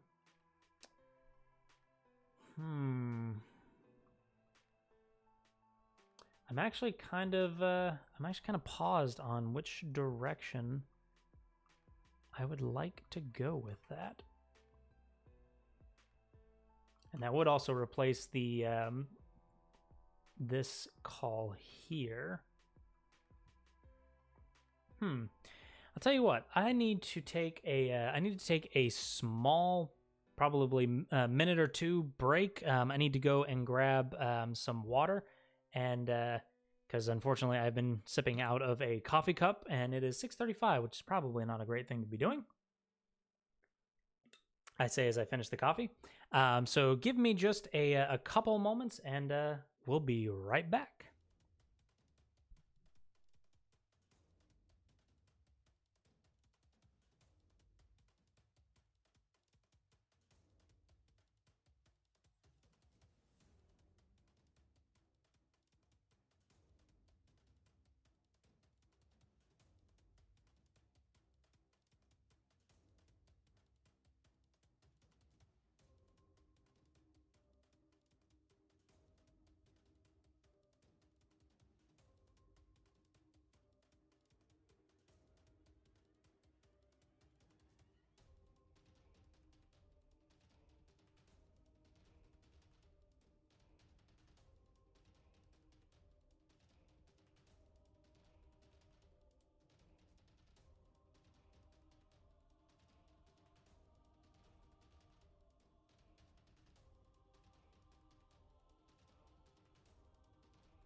And I return.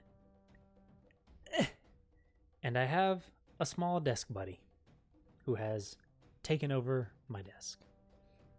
Ugh. And yes, I apologize.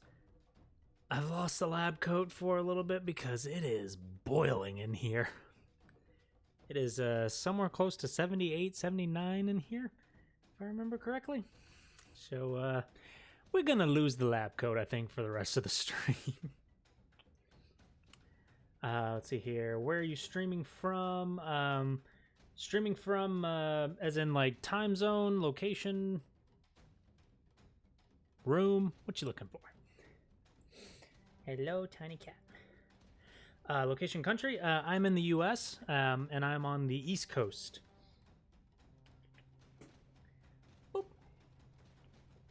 There we go. So right now it is 6:41 p.m. for me.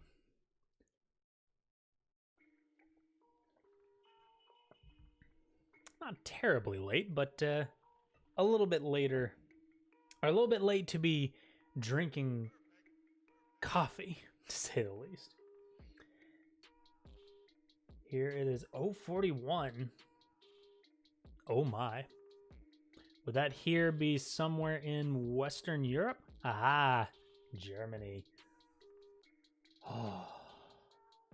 Only reason that I pieced a 6-hour difference was because our wonderful mod, my dear friend Sorcery, is also in that time zone.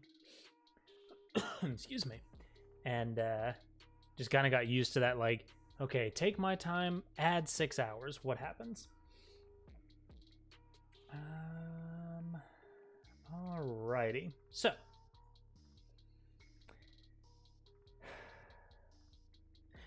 I was having a thought. I'm trying to think of how I wanted to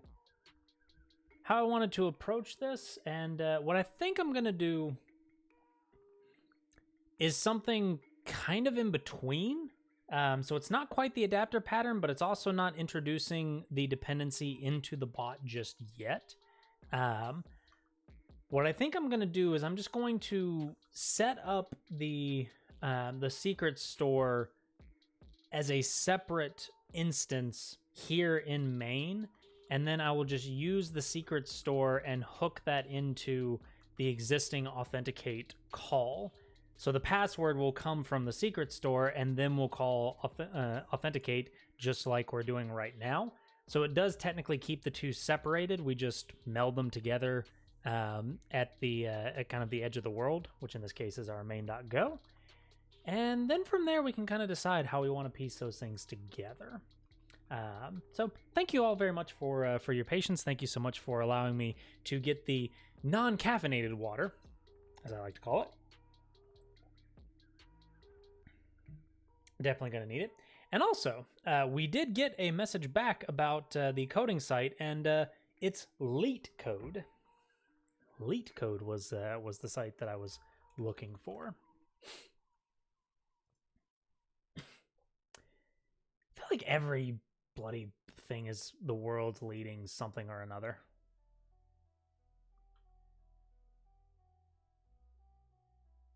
Yeah, sure. Why not? And this one in particular was interesting to me because the problems that are available is pretty extensive. And the thing that I like about them is that you pop into them, so you create a profile, because you always create a bloody profile. You pop into a problem. It'll slowly load, and then you have an interactive prompt that you can use, and one of the languages of choice is Go. And then you have a series of tools. You have a run code option so that you can run it before you actually submit it. Then you submit it. If you get the answer right, you get a check mark. You move on to the next one. There is also technically the solution directly embedded into this piece. if you wanted to see some different approaches. And I think this is the thing that caught me the most, which was the inclusion of a number of different approaches, not just the brute force algorithm that everybody seems to apply. So LeetCode, it's a very interesting platform and highly worth a look, in my opinion. I'm a LeetCoder. I don't really feel like a LeetCoder right now, but you know. Let's see here. So let's see where our code ended up. So we have our ledger Redis, and our ledger in memory. It kind of doesn't feel right to have the ledger code here. And which I should also mention that the other reason that I was thinking of instantiating the secret store here in main and then using it for the bot, it kind of follows the same pattern that we already use for the greeter, where we create the ledger, and in this case we're also seeding the ledger with seed data ahead of time in main.go, and then we go with and then we pass that ledger into the bot. Now technically the bot is not directly aware of this code. It is kind of, it's on this like weird satellite dependency of the greeter, which is the thing that actually uses that dependency. But the bot itself, the main bot code, is still pretty separate. So yeah, I think this is pretty good. I think at least it's a decent approach for the time being. And then we can kind of come back to it to see what we think. Okay.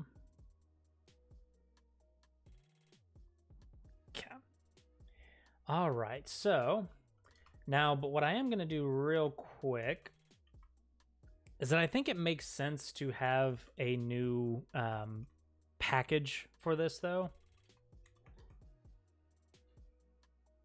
I hear the cat doing something that I don't like. So sorry, chat. Be right back.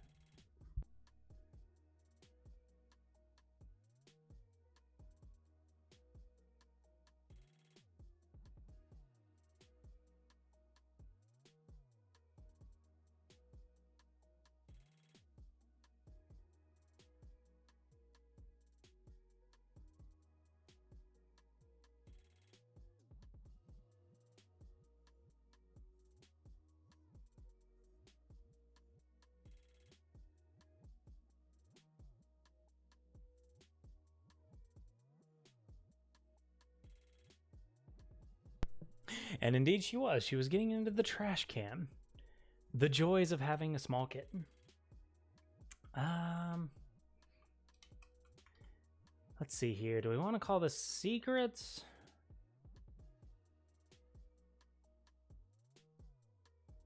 Yeah. Let's call it secret. Secret, and then we'll have actually want to move bot secret store.go to secret store.go, something like that. And then we will also have a secret static store.go, something like that, I think. We'll have secret here. We'll have the secret store brought in. We'll kind of go from there. So let's start with the store. This needs to be called store. Store fetches secrets. This is now package secret. Needed for bot integrations. Get Twitch token. This is a very specific implementation, if you will. Oh, good. Oh dear. My slow clap processor made it into this thing. I can see the cat. Alex Saku. Oh, I probably butchered that name as well. My sincerest apologies. Thank you so much for the follow. Welcome to the lab. And sorry, Trash Cat is attacking again.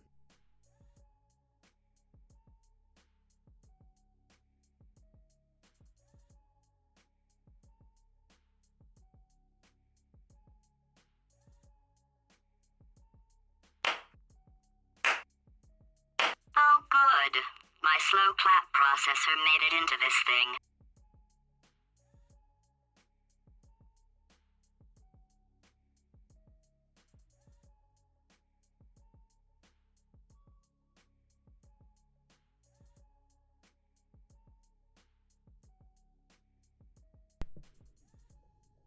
Again, the joys of a tiny kitten. All right. So, we have our store. Now we need secret static store. Package store. This is technically a little bit of stuttering. I think we had mentioned this at some point. There's this idea of there's this idea in Go about stuttering in your package and object names. So in this case, this would be secret. Well, no, this wouldn't be stuttering. Static store. Yeah, in this case, this wouldn't be stuttering, so that's okay.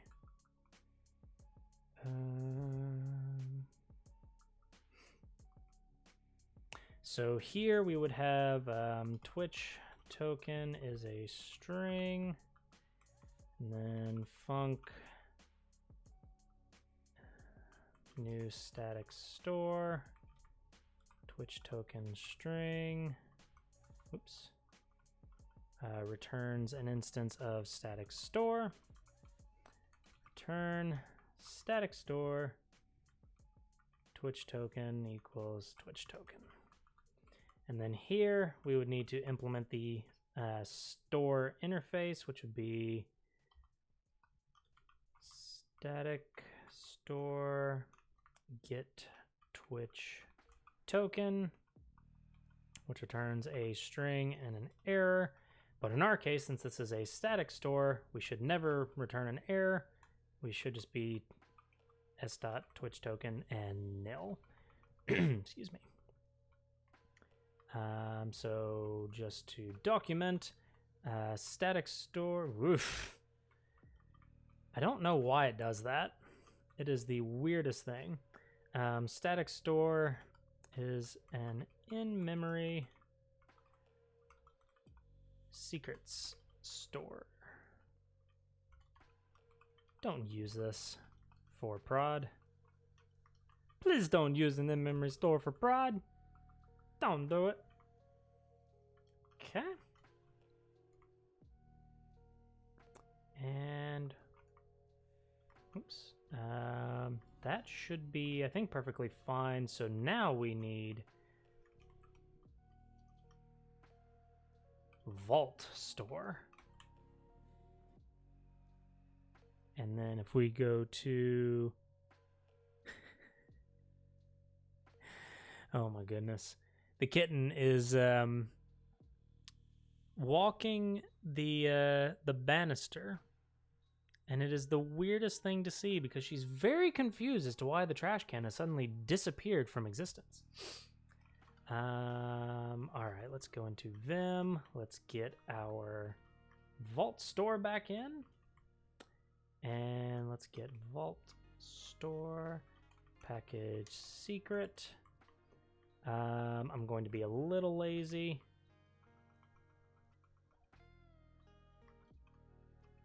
Yoink. And then we're just going to replace static store with a vault store. Ta-da! Yeah, I know. Except that we don't do that. We don't do that.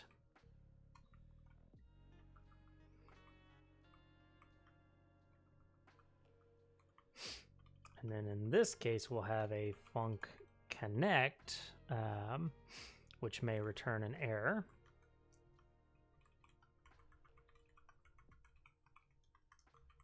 And from there,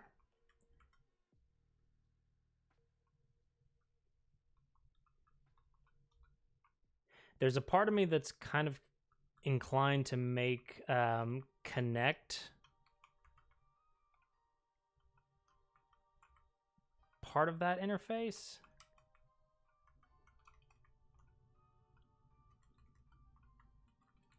So in this case, we don't do anything for the static store, we just return nil. And yeah, I think it makes sense. Maybe. Ugh.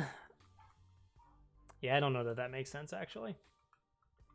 Because if it's a static store, it doesn't have a connect function, but in the case of Vault Store, it does have a connect function, which in our case would be... let me double check the client. New client for the default configuration. What is the default configuration? Default config. Default config returns the default configuration for the client. It is safe to modify the return value of this function. The default address is 127.0.0.1.A.200, but this can be overridden by setting the vault addr environment variable. Ah, I see. Okay. So that might give us a, call it a quick jump into the Vault client. And then what we could do is we could just set this Vault address environment variable on the container.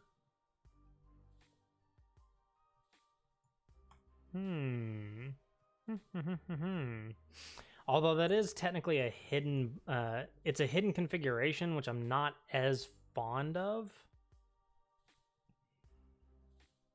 Address is the value of the Vault server. There should be a complete URL such as HTTP blah blah blah. If you need a custom SSL cert or want to enable secure mode, you need to specify a custom HTTP client.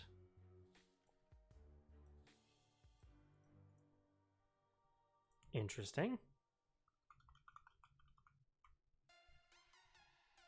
Which I think that was done in here. HTTP client is HTTP client. HTTP client is a HTTP.client. Timeout is 10 times second. Okay.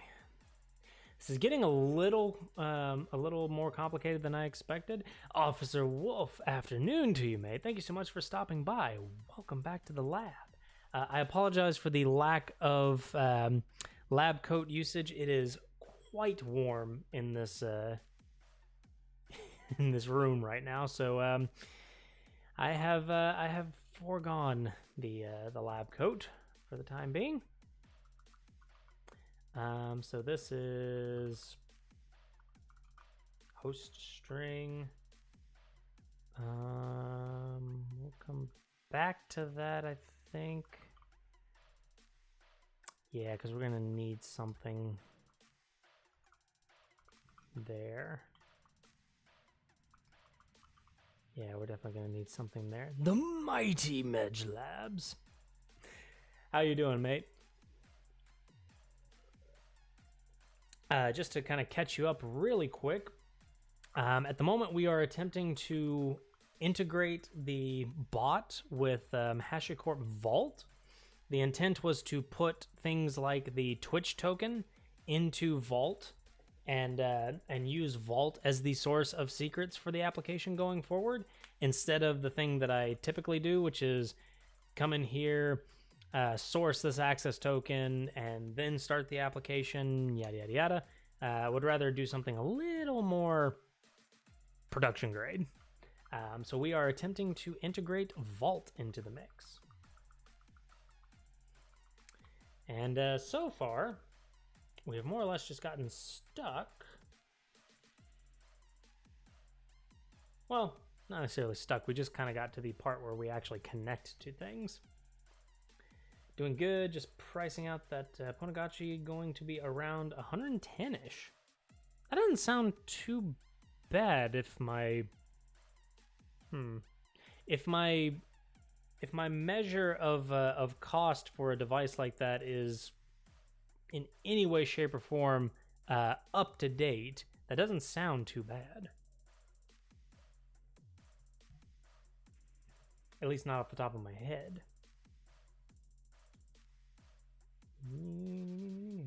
Let's see here. Let me pop that over here.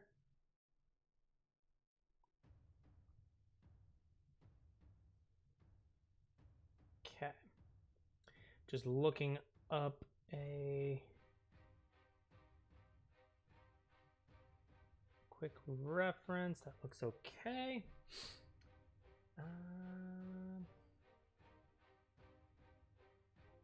Did I miss a follow from earlier? That looks like I missed a follow from earlier. N4 Flex, my apologies if you are still here. Thank you so much for the follow. Welcome to the lab. I have no idea why, but I did not see the... it might have been at some point when I ran out to grab the kitten. My apologies. Let's see here. So what is all this code doing? There's a lot going on in this gist that I'm not entirely sure that I'm following. 21 for the screen, 10 for the clock, 40 for the battery, and 28 for the Pi, and then around 10 to 15-ish for the case. Yeah, that's not bad. This, what kind of battery, just out of curiosity? I'm imagining like an A123 cell or something like that. Let's see.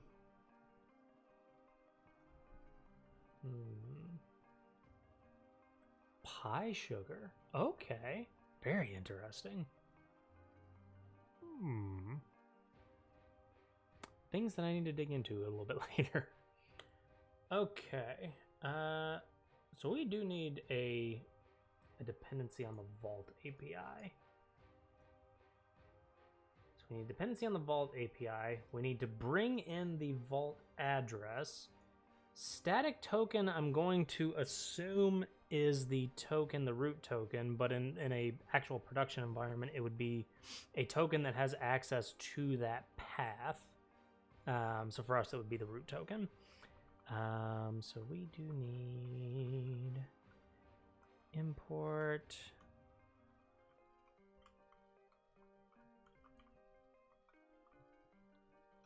Can I quick fix that? No, of course not. All right, let's do this. Go get -u.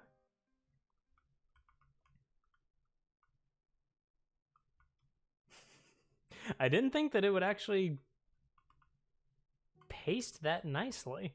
Huh. Got me confused. All right. We got our dependency. Let's go back into our Vault store here. And for this, we're going to need... Client is going to be of API.client. I believe that's what that was.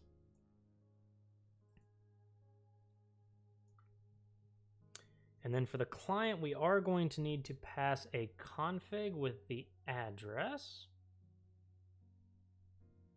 That returns a pointer to a client. New client returns a new client for the given configuration. If the configuration is nil, Vault will use configuration from default config, which is the recommended starting point. If the environment variable Vault token is present, the token will be automatically added to the client. Otherwise, you must manually call set token. Okay.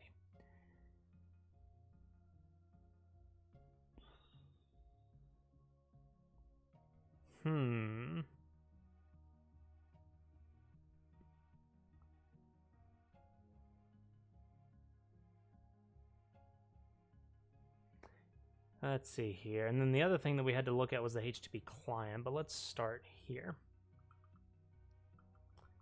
New Vault Store. And now for this, for the new Vault Store, that'll just return the Vault Store connect. So what we want... Oh, what do we want? We want client error equals API.new client.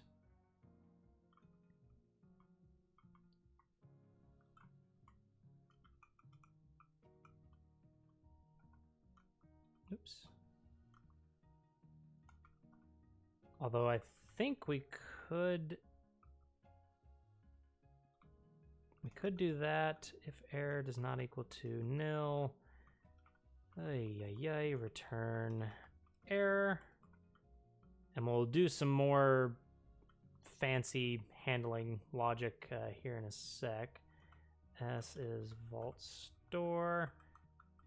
If that is successful, however, we say s.client equals client and we return nil.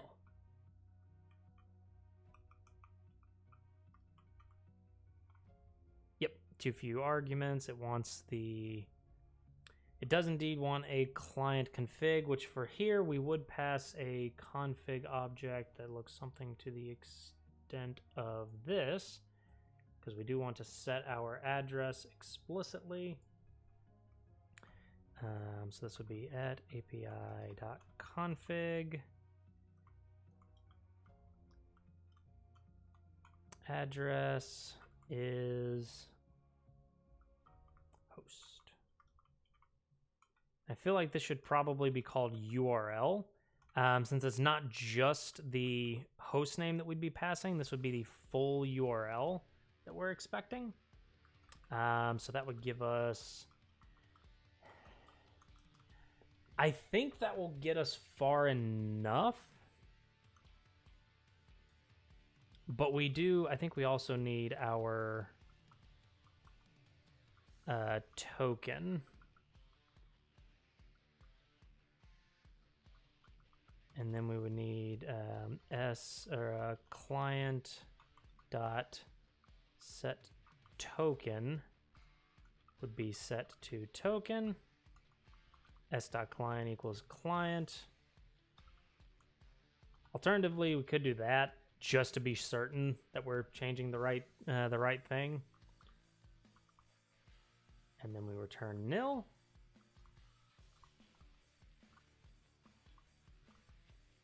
And then from here, we can do a read, which for the read, we will need the s.secret path. So that is something that is specific to Vault. And we probably want to take that as a parameter.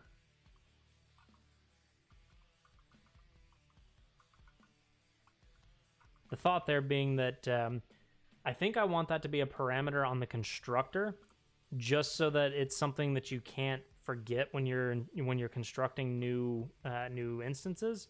And then we are still taking the same approach of connect as a separate function. Just so that you can do whatever it is that you're going to do with the object itself.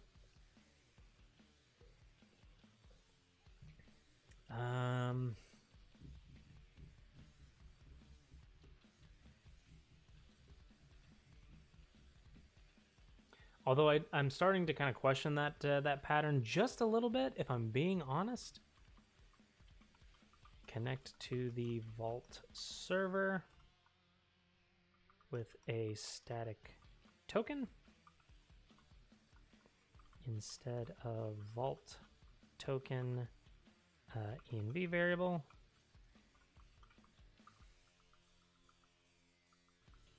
And then get Twitch token, we already know what that does. Vault Store is not an in-memory.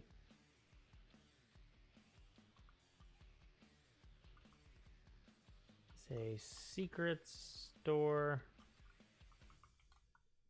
backed by HashiCorp Vault. And we absolutely would want to use this in production, assuming that our vault is properly hardened. All right.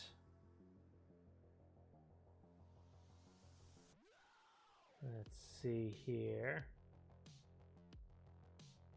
I think that gets us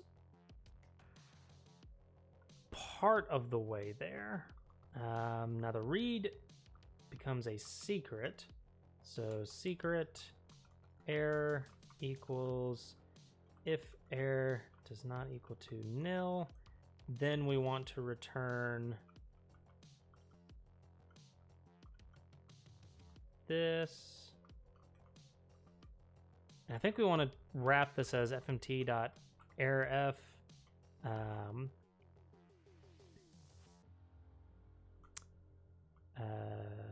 Error fetch Twitch token from store.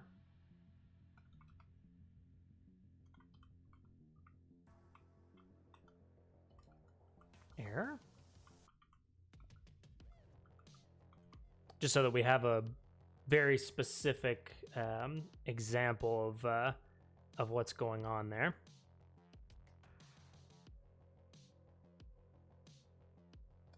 And oh dear, I seem to have gotten disconnected from the Twitch client over here because of course.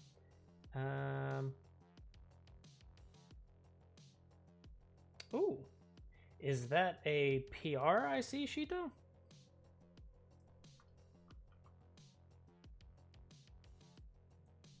Let's take a look-see. GitHub.com, MedgeLabs, Streambot.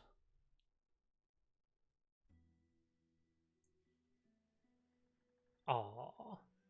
Oh, right. Is that a, that's probably a, that's a fork. Yeah. Aha.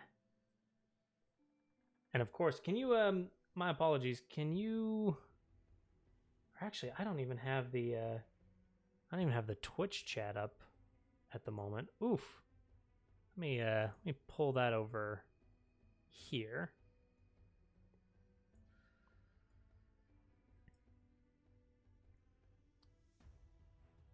Doop. All right. It's just a simple storage implementation.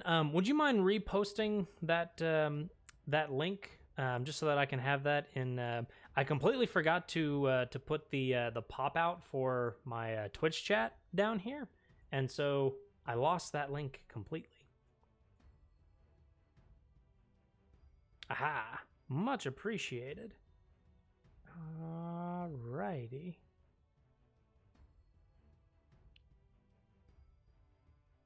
Okay, I will give that a look here in a little bit. Very much appreciated, mate. So what do I need? What do I need? What do we need?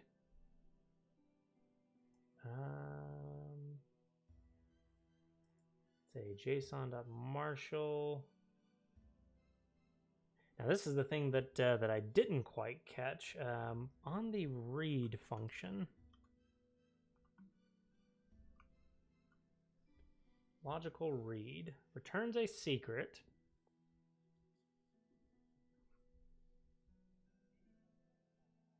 Data is the actual contents of the secret. The format of the data is arbitrary and up to the secret backend, which I believe in our case that would just be a map of string. So in theory, we could just fetch that. Secret dot data token?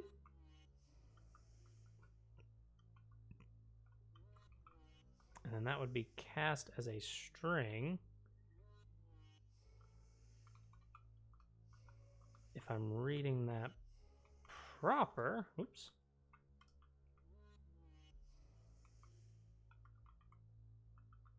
So token equals secret.data token.string.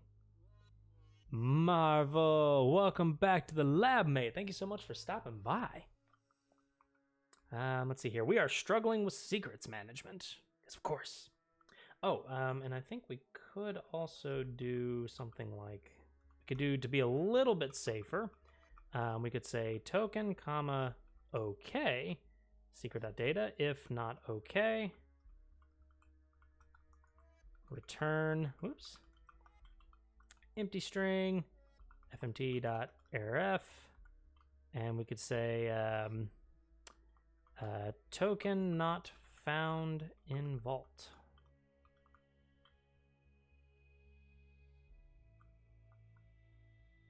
Yeah, just be something very, very simple.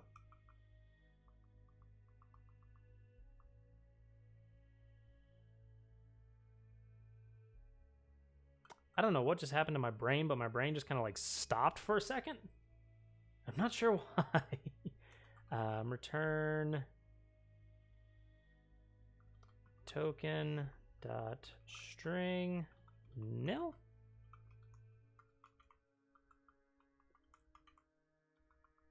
And I think there's another piece that we could do there to validate that this is actually a string. I'm just failing to remember what.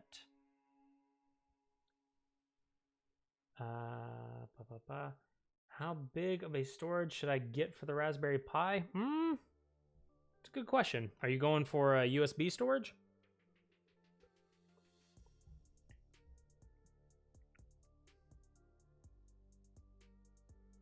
Let's see. Thinking.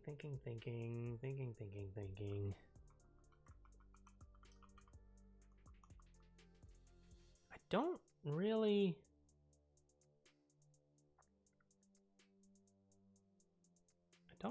see. Needs to be. Oh, you're talking about for the actual OS. Personally, I mean, I built my little K3s Kubernetes cluster on the Pis with super high speed 16 gig micro SD cards, and that was perfectly fine for me. Sorry, I can't think of one, was saying 32 and 64 gig is a pretty nice headroom, especially if you're going to be writing local file outputs to that Pi. But personally, I've never really done that. I've always kind of written storage out to an external NAS. So kind of depends, I suppose, on where that data is going to go. But just to load up a like Raspbian or one of those OSs, like 16 to 32 is what I always fall to. Let's see here. So you read the secret. If the error is not equal to nil, do so. Token okay, secret.data token. If okay is not equal, if not okay, return token not found in vault. We should probably just call this Twitch token. Twitch token not found in vault. Otherwise, return the string form of token and nil.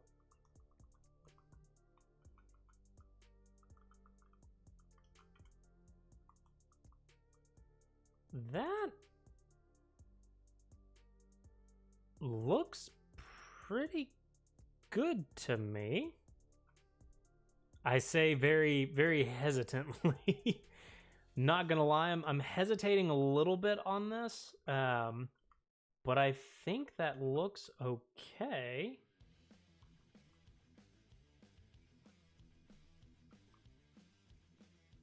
And then down here, initialize secrets store.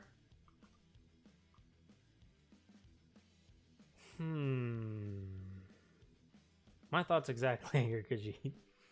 Let's see here. Store equals secret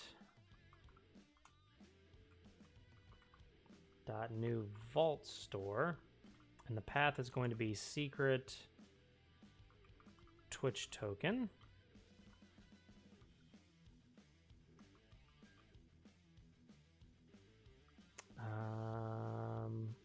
Store dot connect, And this will be vault URL and vault token, which we need to get from somewhere.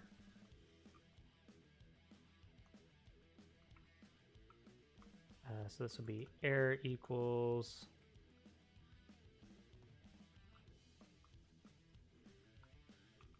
if error equals store, error does not equal to nil. And we want a log.fatalf, because in main, if we can't connect to vault, then kaboom. Vault connect.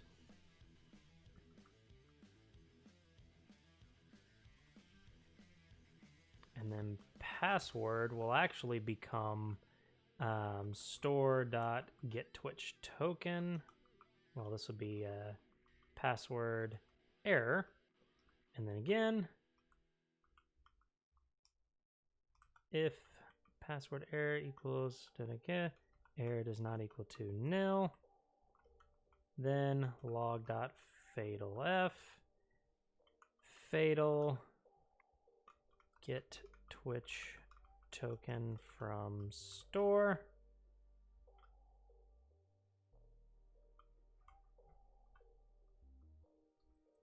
Oops, still in insert mode. Percent v error. And then we would do something like that.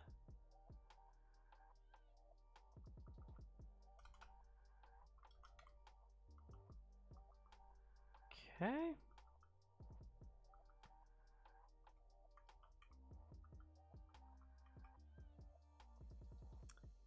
Password is declared but not used. Oh, right.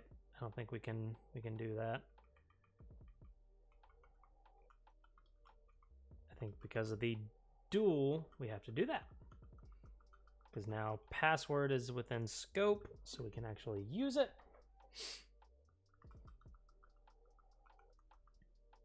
Okay, so we still need vault URL and vault token. So vault URL is probably going to be an os.getenv. Vault URL, and same thing for vault token. And technically I am cheating just a little bit. I'm cheating a little bit by reusing the vault token that we had previously. Vault URL, I think I need to set. Right, because that was starting the server. Oh, it's vault ADDR. I am inclined to be lazy and just let this be the same. That way, if you have installed Vault CLI locally, then you will hopefully have those two things set. Except for Vault Token, which gets set by the start.sh script. So now we have our two Vault variables. We have our Vault store looking in secret Twitch token. That store connects via the Vault URL and the Vault token given.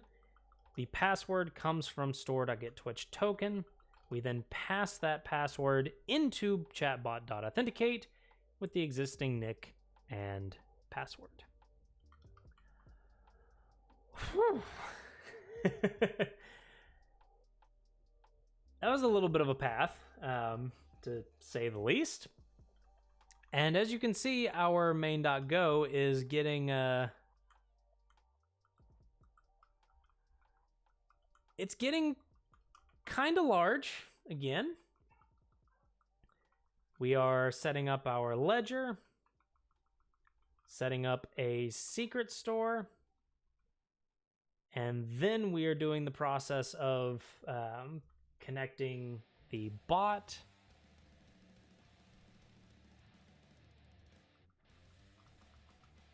Which it almost feels like this probably needs to be down here now, since everything, it's kind of like set up the ledger, set up the secret store, and then set up the bot, just to kind of keep that pattern relatively consistent. I mean, this is not terrible, all things considered. At least I don't think it looks terrible. We'll get a very different opinion, I think, from somebody that comes in and audits this code. I should do that for one of the streams. I should have somebody come in and code review this code. That'd be kind of fun. See if I can get that set. Okay. So now we have Redis host and Redis port, vault address, and vault token. So what we need is not Docker. We need to update our Docker Compose. And this would be vault address is HTTP vault 8200. Vault token, I still need to grab off of the command line. That still needs to be passed in to me. I wonder if there is a is there a way to explicitly set the value of the token? So just for context, I actually grabbed that Docker file from the Docker image from Vault from hub.docker.com, which is where I get pretty much all of my what do you call it? That's where I get all of my Docker files. Official. Yeah, sure. Make a PR and I review. Fantastic, Shito. I will actually do that at the end of this stream.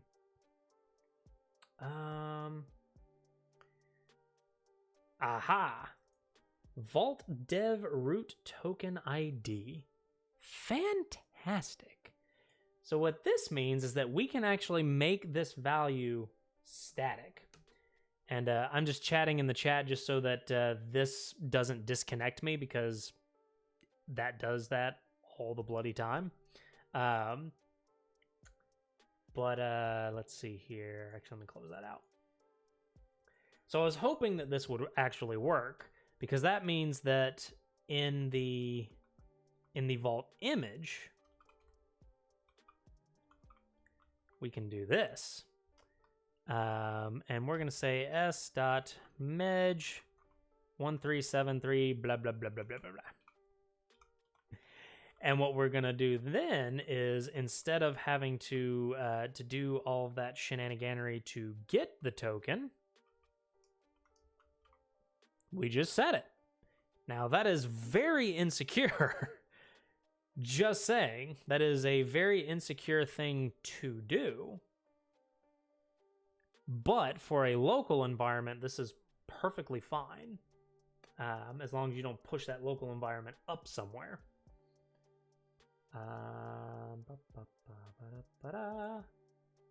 And then, in theory, with all of that set, with Redis set, with Vault set,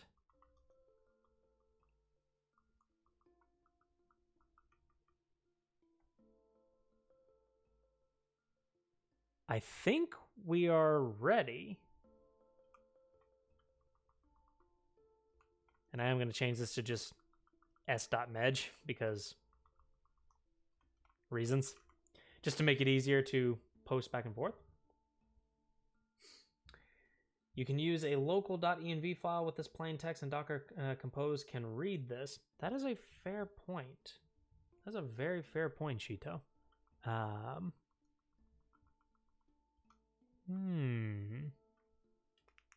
Now, curious question, which I think I had started to look at that a little bit earlier. Yes.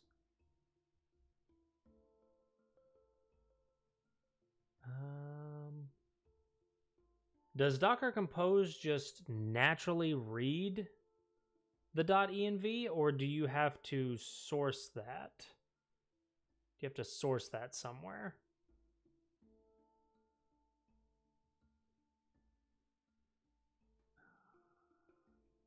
because I'm used to there being a like an env file tag here. So you would have something like env file, and then you point it to a file of .env or something like that. Aha, okay. So then with that, then that would mean that I would have to take this and pop that on both of these. I might come back to that. I might come back to that as a requirement. And the reason that I might come back to that is because I'm usually not a fan of .env files. For this specific use case, at least. Again, it's that kind of like that weird state of I like being explicit, and I like that explicitness to be readily readable. A phrase that I am going to use, I guess. Let's see. Yes, and then if we do this, then what I can do, I'm going to come out here. I'm going to Docker compose down, and then we're going to DCB.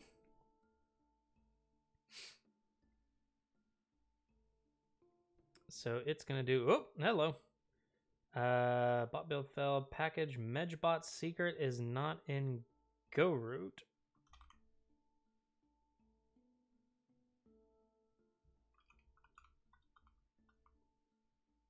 Oh, is it because I'm not? No. Oh, is it this? Medjbot secret.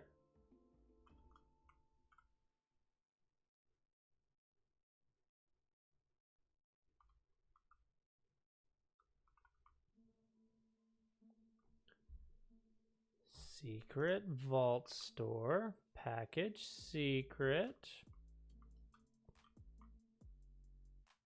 That looks fine.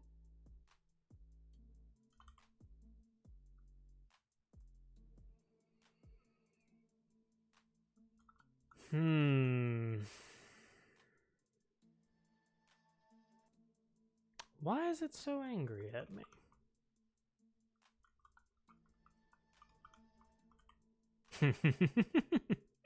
It's always so mad at me. Oops, that's not what I wanted. I wanted the Docker file, please. Go.mod main.go. Right.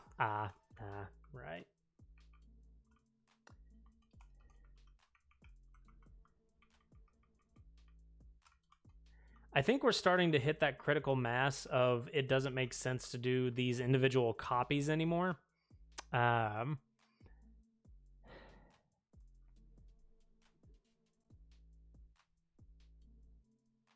Yeah.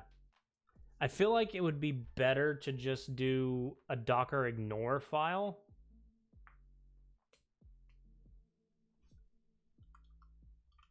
Because it's getting a little annoying to remember to do that.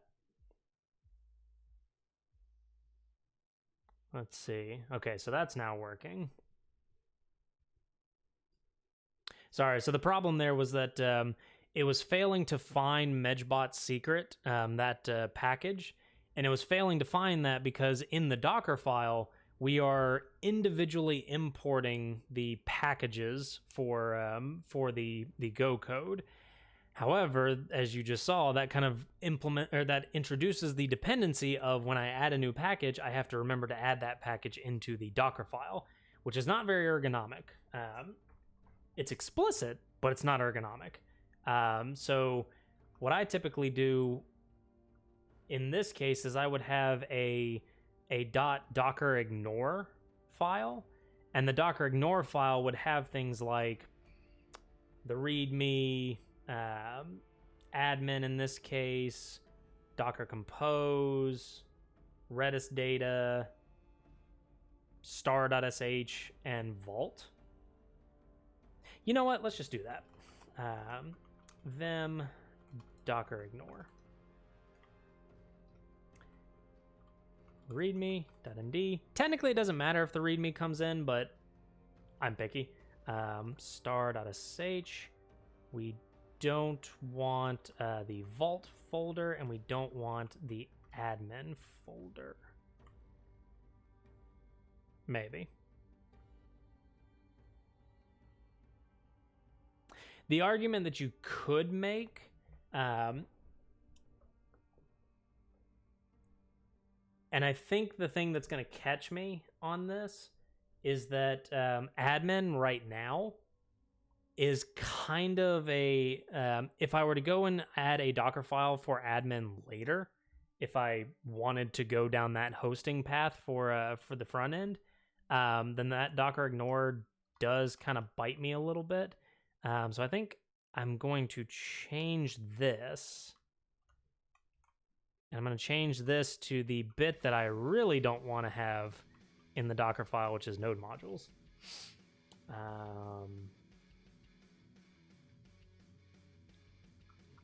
Actually, you know what? I'm going to ignore that for right now. Oh, and I also want to ignore Redis data. So we've got the README, the shell files, Redis data, and the vault data. Okay. So then we would be able to come into the Docker file. We would still do this, and then we would run go mod download. If I remember, it's go mod download. This is a little trick to speed up your Docker builds. You bring in your dependency files first, and then run some kind of build command that will download those dependencies ahead of time. Guitar coming in with the raid. Welcome, Raiders. Welcome, Guitar. Thank you so much for stopping by. Welcome to the lab. Oh, good. Ina, My thank you so slow much clap for the processor follow. made it into this thing. Oh my goodness. Thank you so much, guys. Welcome. How was Dark Souls 1? Let me give Guitar a shout out real quick.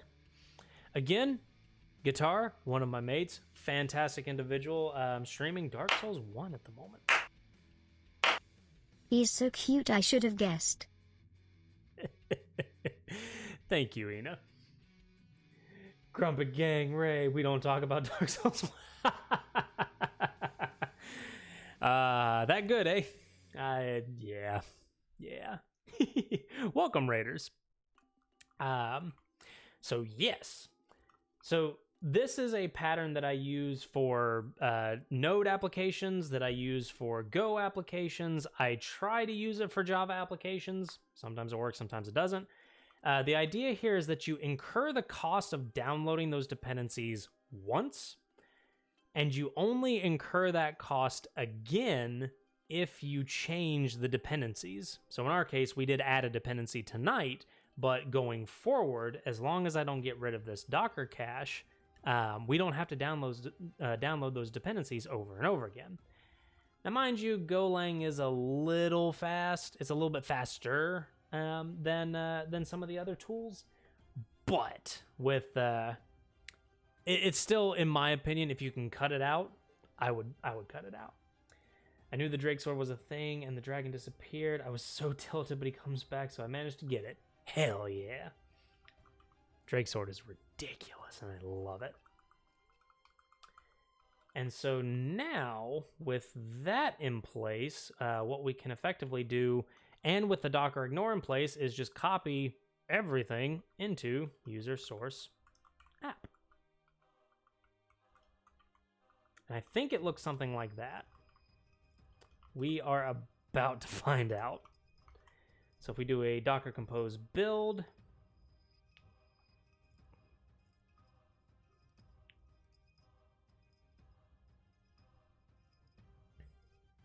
this is the part where we just kind of sit here and listen to the chill tunes. Oh no, it's done. And now the question is going to be, is it still going to find everything that I want it to find? Got to stare at it real hard.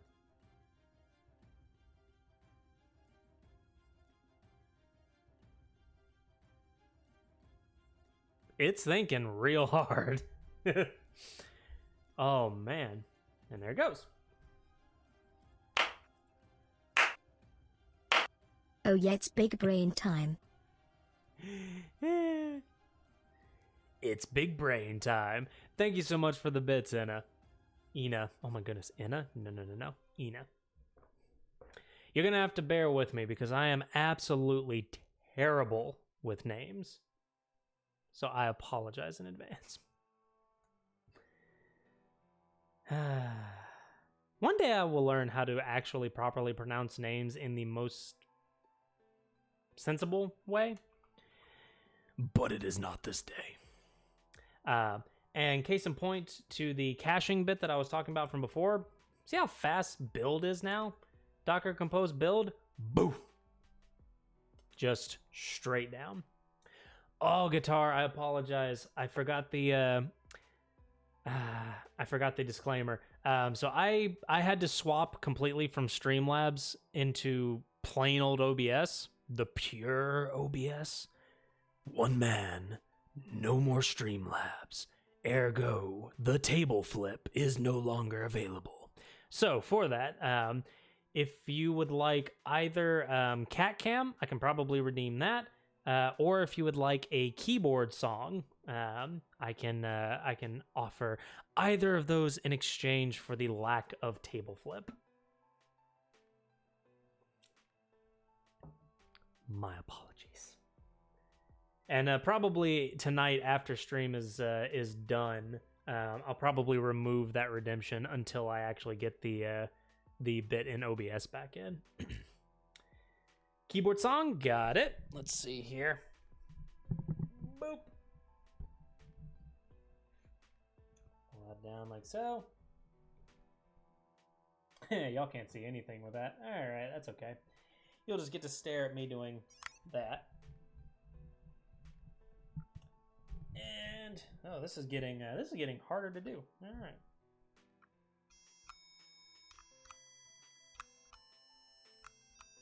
Oh, that's terrible. It doesn't have semitones.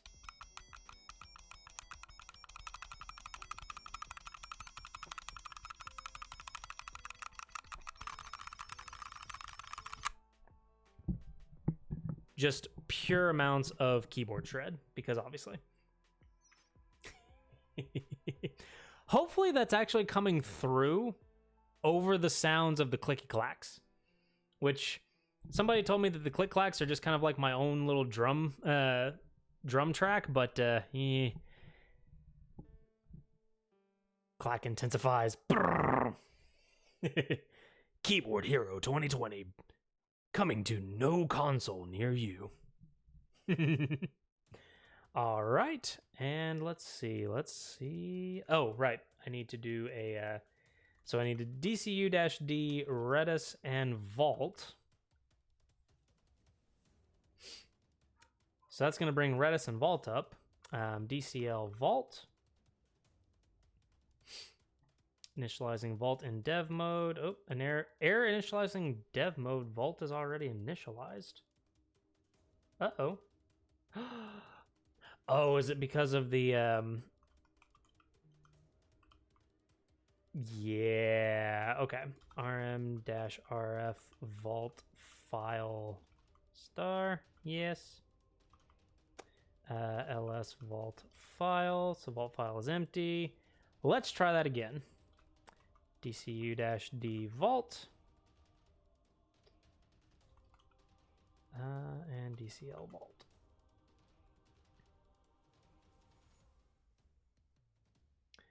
Let's see here. What does the bot do? Well, if I can actually get if I can get the secrets manager initialized, I could show you, although dev mode vault is already initialized. Okay, error initializing dev mode, failed to create root token with ID smedge. Invalid request. So I'm going to go on a limb here and say that secret does not actually work the way that I think it does. But in a nutshell, this is it's a Twitch bot. So it is a chat bot that will, once it actually starts, it will connect to chat, read chat, and then it will respond to a couple of commands that we've set up. And it also now has an auto greet function. So if it's the first time that that it's seen you in chat and you send a message, so you actually participate because we don't want to call out lurkers. It will send you a welcome message. Except that at the particular moment, we changed the way that it gets. Oh, right, because it's a dev root token ID. Hold on a minute.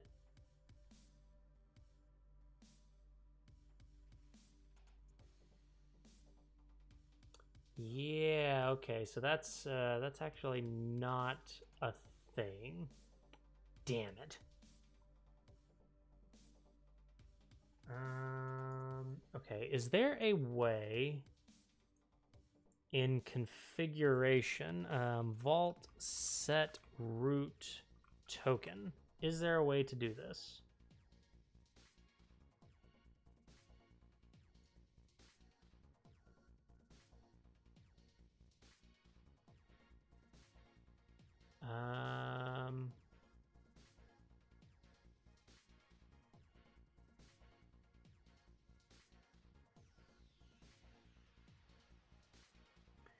The initial root token by using another root token with an expiration cannot create a root token that never expires by using the vault. Oh yeah. Okay, so that might have put a cap in that idea, unfortunately.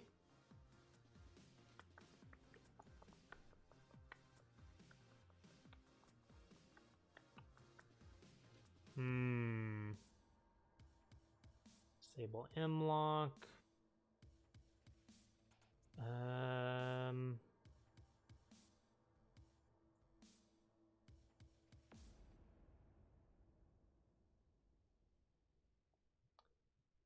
Oh dear. Okay. Vault might actually be so secure that it doesn't allow you to create a root token. Tokens can be used directly, or auth methods can be used to dynamically generate tokens. If you've gone through the Getting Started guide, you probably noticed that Vault Server Dev outputs an initial root token. This is the first method of authentication. All external authentication mechanisms, token type, token store, root tokens. The initial root token generated at Vault operator init time. This token has no expiration. Okay. So it seems like the TLDR is that we can't do what I was trying to do, which is just set an insecure root token. So with that in mind, then, I think it is going to be prudent to do this. So we're going to grab the vault token, and yes, I'm being a little stuttery on this one, but I do that mostly to call out that it explicitly has a dependency on an environment variable called vault token. That's why I do that. And now we have to set vault token. So we also need to update the README for this. We'll get to that here in just a second. So vault path equals secret Twitch token. I think we'll forego that for right now. Or actually, yeah, we'll keep it. We'll keep it. Docker compose up -d vault, sleep 2, vault token is we grab the root token out of vault automatically. Vault status is no longer necessary. We grab a super secret Twitch token. Oh my goodness. My brain just died there. And then we vault KV put that token into the vault.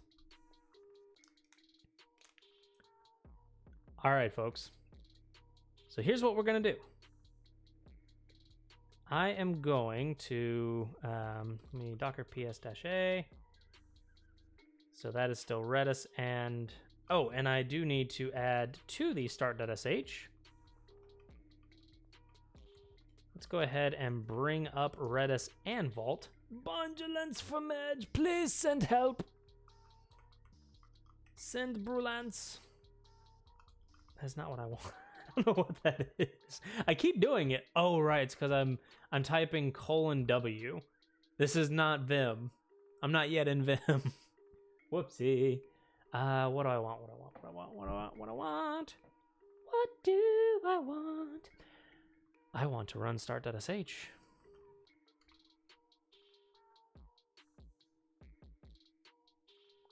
Recreating Medgebot Vault. All right. Give me just a second, chat. We're going to grab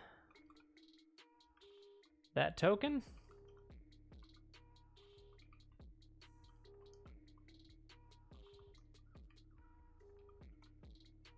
Yoink.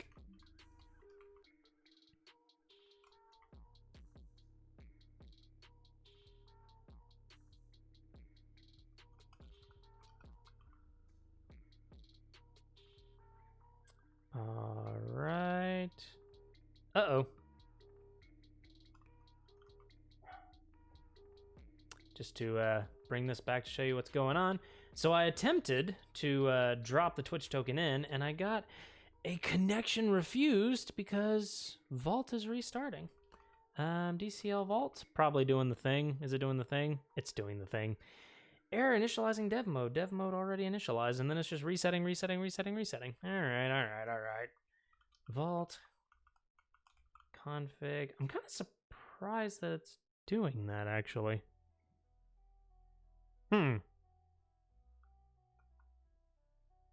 That might be a problem that we'll need to address.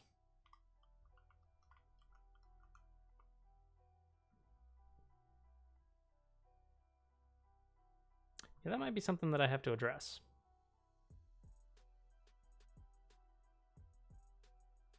Key equals value. Oh dear. Okay. Start.sh.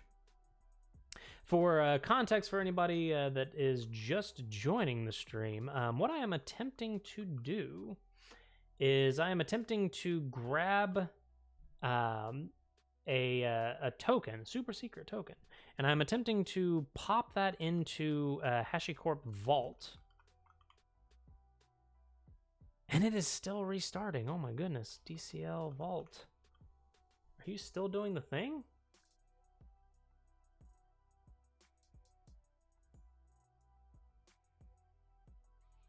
Vault is already initialized. Okay, so let's Docker compose down.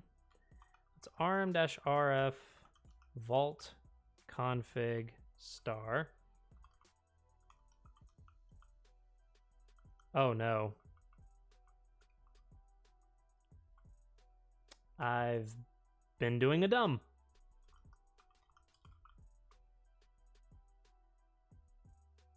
I've been doing a dumb thing because I've been deleting config. I wasn't supposed to be doing that. Vault file star, yes. Oh my goodness, chat. So what I was supposed to be doing was deleting the contents of Vault file, not the contents of Vault config.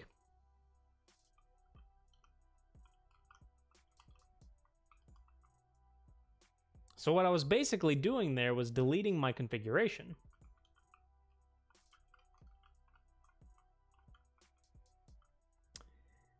Oh boy. All right. Give me just a second. Vault config HCL. Server configuration. Aha.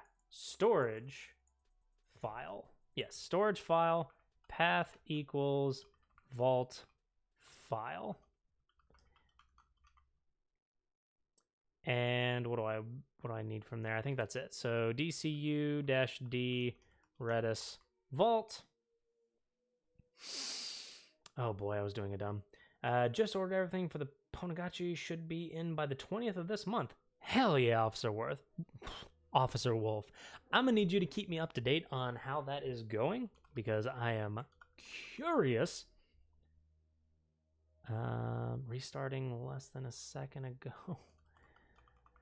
Why, Vault? You were doing so good. And now you're doing this thing where you can't initialize dev mode. Why?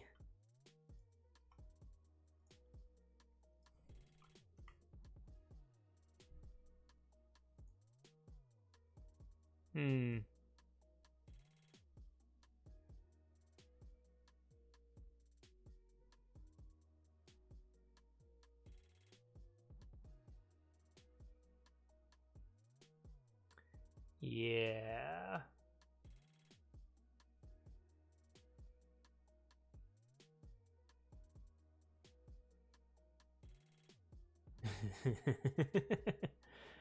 Oh boy. It might be because of config. Let's see here. So what's happening is that when we first set up Vault, everything was fine. It generated its root token. It did everything that it needed to do perfectly fine.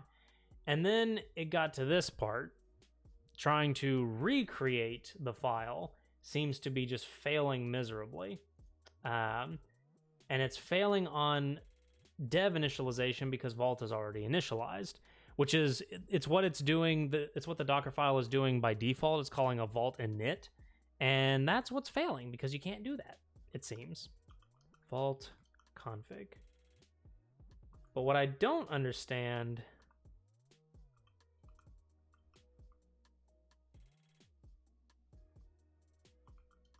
is why.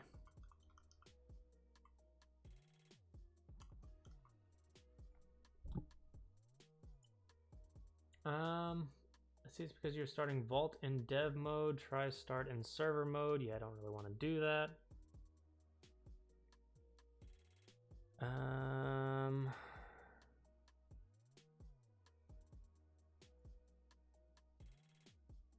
So that's not helpful.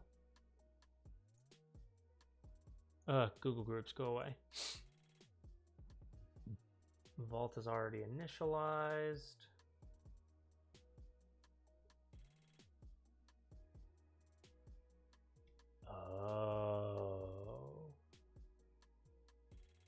Oh, I see.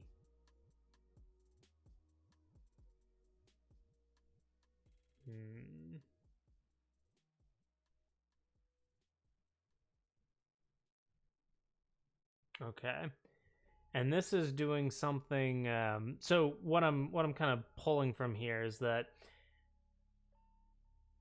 it intends to run Vault in memory, which means that we would have to do the exact same rigmarole as we were doing before, which is source that token, get that token into scope, and then drop that token into Vault, and off we go, if we wanted to use dev mode.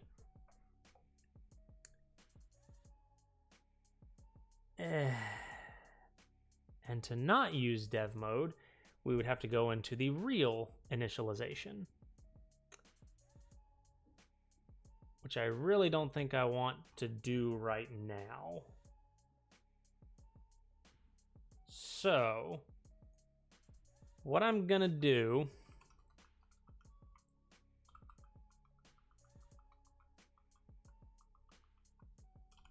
for right now, I'm going to get rid of the Vault config. So effectively, it's creating a Vault instance, and then it's trying to init it again. It's not unsealing it, which is more or less what's causing this problem. So what I think I can do is I can just not copy in the config object, and then I think I can just do... I can let it start up in in-memory mode. That will unfortunately kill the whole point of initializing that API key in Vault once and then reusing it over and over again. But at this point, I don't think I really have much of an option, at least not right now. DCL Vault, let's make sure that it actually is starting. And it's not. Okay. Docker rm-f, Docker psaq, just to make sure. Docker ps-a, let's do a dcb just to make sure. Which, of course, now by doing the Docker RM, I have changed the code, and therefore, well, the cache still worked for the GoMod download. This is the state that I was talking about earlier. Of notice how it didn't do the GoMod download step again. It's only doing the Go build step, and it seems to be doing the Go build step because it thinks something changed, even though nothing really changed that should have been. Oh, I think I know what. We need to add the docker compose.yml to the docker ignore, because that's probably coming into the container as well. All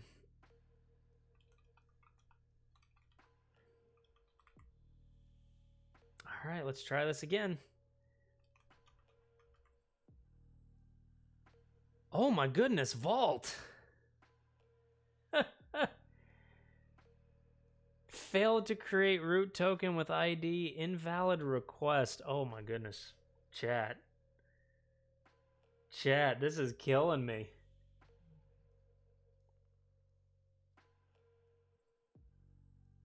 This is killing me. What is Oh, it's still doing the Vault token thing. Oh, Jesus, that is stupid. If this works, I'm going to be kind of sad, but I'm also just going to be like...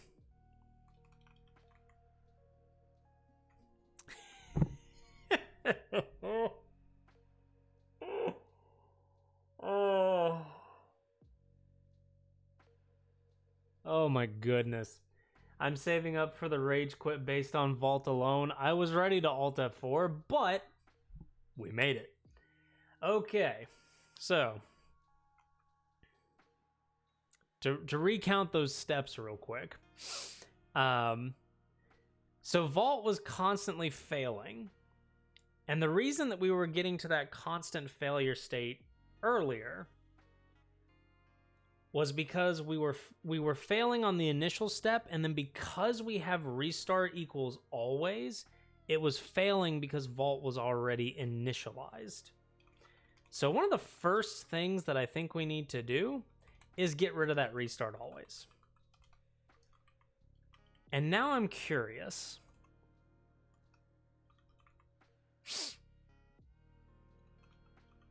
What happens? Oh, Docker. Oh, I don't have DCK?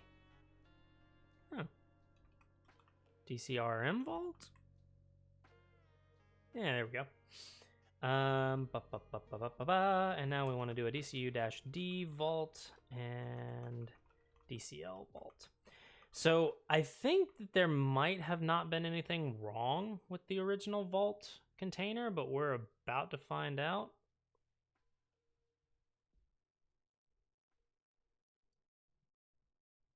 Oh, no, never mind. Okay, so you actually can't do that. So docker compose.yml, get rid of the Vault config, DCU-D Vault, and DCL Vault. Yeah, there we go. All right. So that unfortunately means that we do need our, well, not unfortunately, but we do need our start.sh script, because start.sh is how we are grabbing the root token out of the Vault startup and then plopping that into the environment. So give me just a second. I'm going to grab that token once again. Let's see here. Vim, Twitch, access token. Let's grab that access token. Plonk it into there. Key has been updated. And so now let's see See if we got the bot to do. Nope, we didn't do the thing.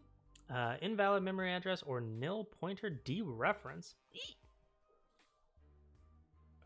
Read with data, vault store, vaultstore.go, line 36. All right. Vaultstore.go, line 36.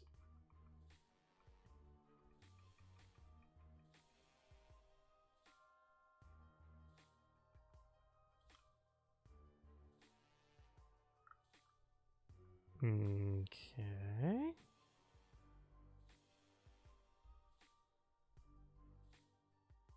That is a pointer to client. A client is a pointer to API client. Yes. Okay.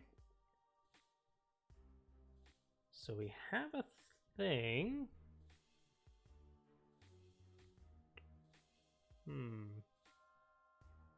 So we have a nil pointer exception. And this is on 37, which 37 was just store.get Twitch token. Okay. So store, secret.new vault store, if error equals store.connect, fatal vault connect. So in theory, it got to vault. It just didn't get what it was looking for. Okay, let me come back out of here. Invalid memory address or nil pointer dereference. So tracing this up, logical. So Vault Store 36 is where we were attempting to do the actual read. So if we come up here,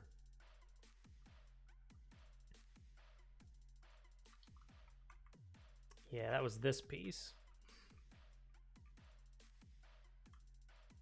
So this is saying s.client.logical.read is failing.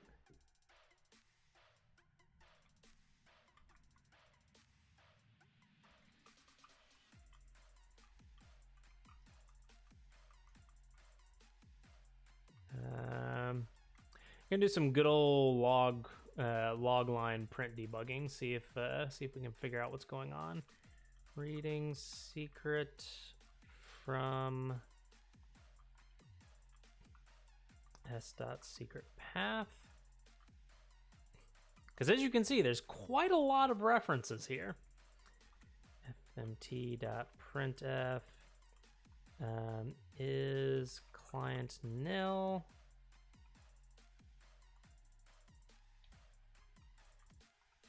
And this would be s.client equal to nil.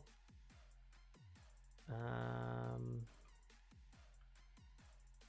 can't imagine why logical would be nil.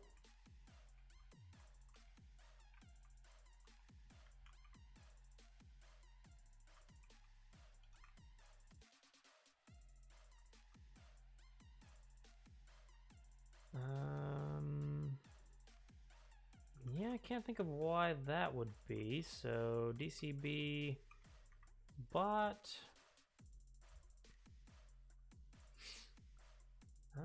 Let's see. It is getting quite late, chat. But I'm also running at 81% CPU. Oh man. Oh, and that USB hub is on fire. I've got an Aukey USB hub that's sitting on top of the Mac Mini, and in hindsight, that was probably not a great place to put that. Instadeath? Instadeath. Okay. Oh, is client nil true? Uh-oh. There's a problem. Okay.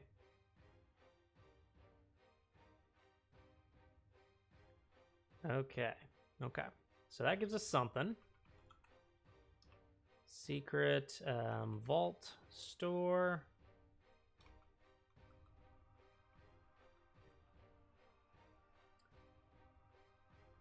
why would S...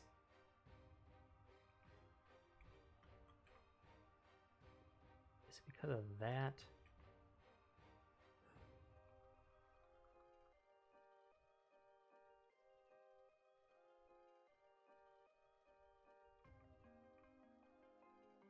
Okay.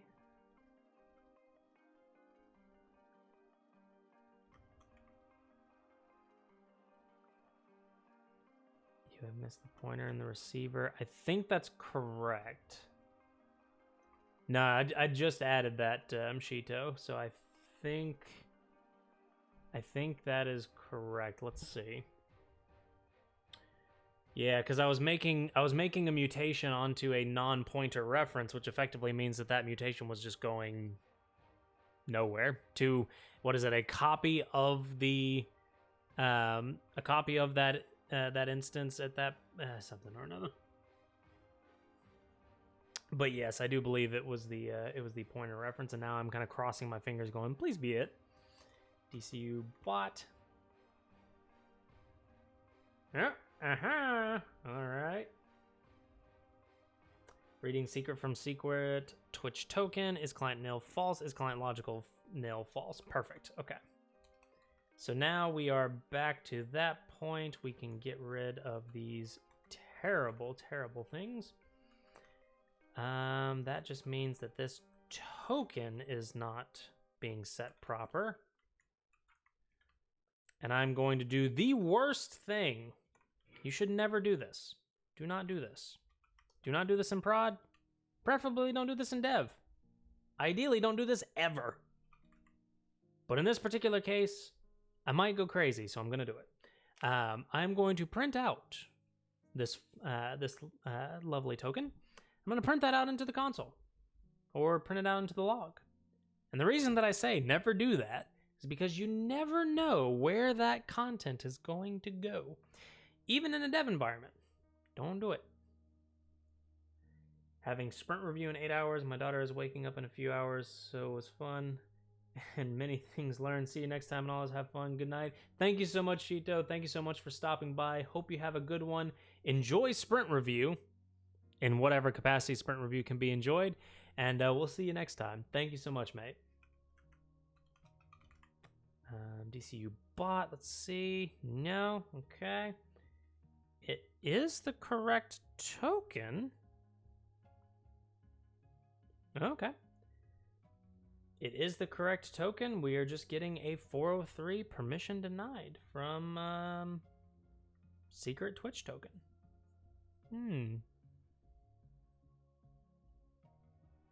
Now that looks different. That looks a little bit different. The API looks quite different. So it makes me wonder if I'm using the wrong API. Okay, so more or less that tells me that this area is now correct. And thank you, Shito, for pointing that out. So now then that to me means that the logical client is not what we actually want. I think.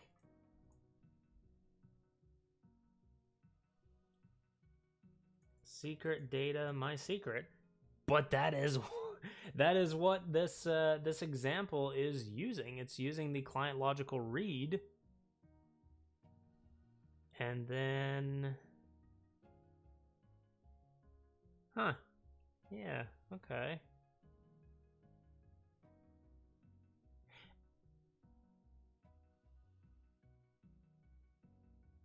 I wonder if it's because the token is wrong. Hang on. Them start.sh.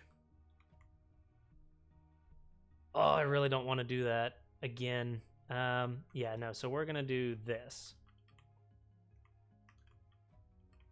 So we're going to do this. And then we're going to do DCU bot.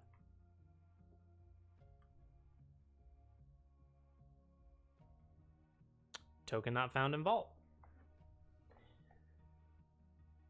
So close, yet so far away. I'm also starting to get a little nervous that the actual token is going to get leaked. So I'm going to fix that real quick by typing in a bunch of garbage into the Twitch token. Twitch token key value, and then just in case, I'm gonna put that up there, and vault kv get field equals token Twitch token. Okay, just in case, and to show you you all, so we are getting that key. The field is token, so I have secret Twitch token, so that's all good. So we've actually gotten down to this part.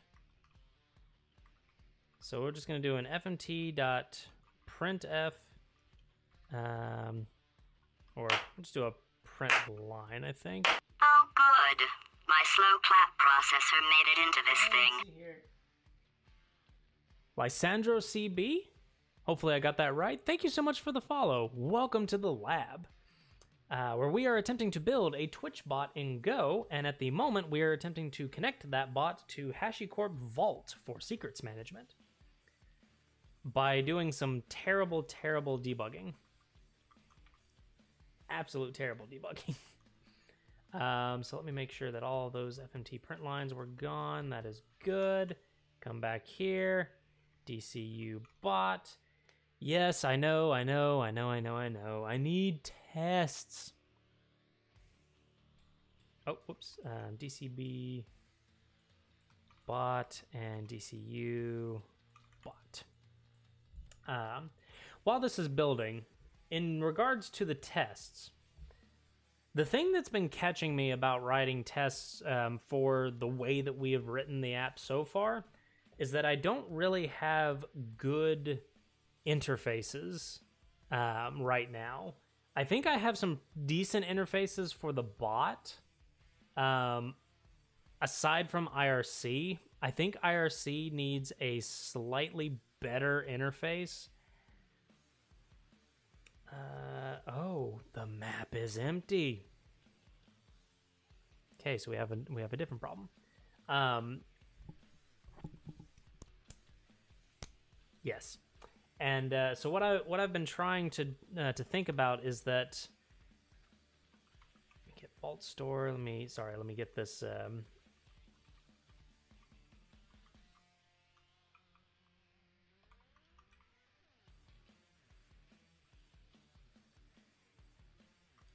I don't think that matters. We'll find out. So what I was thinking about for the test is that because Gorilla's WebSocket connection does not implement an interface like IO Reader or IO Writer, I can't really construct a fake IRC client that has the what would typically be what you would do is you would set up something like a buffer new reader and a buffer new writer, or just a buffer, and you would pass that buffer in place of the IO Reader, IO Writer. Oh geez, hang on. Secret Vault Store. There we go. So you would pass a buffer in place of an IO Reader, IO Writer, and then with that buffer, you could interact directly with that buffer in a test. You could set up a pretty sizable integration test that takes all of these different pieces, connects them together, and then runs the application as if it were a real live system. The difference being that all the way down at the WebSocket connection, well, instead of a WebSocket connection in your test, you actually have something like a string buffer that you're just piping data into as part of the test. And the thing that's kind of killed me is that WebSocket connection doesn't implement IO Reader, IO Writer, so I can't do that. And it makes me sad. And I think the solution is just to create an interface over IRC and then just implement that with a WebSocket connection, but I'm starting to get interface atrophy here. So I don't know what to do there. Okay. So let me bring this back here. So just looking at the fatal Twitch token not found, blah, blah, blah, blah. Invalid path for a version KB secrets engine. See the API docs for appropriate API endpoints to use. Yeah, so this is what I was afraid of. It looks like the logical client is not what we're supposed to be using, because the logical client doesn't seem to call the right APIs.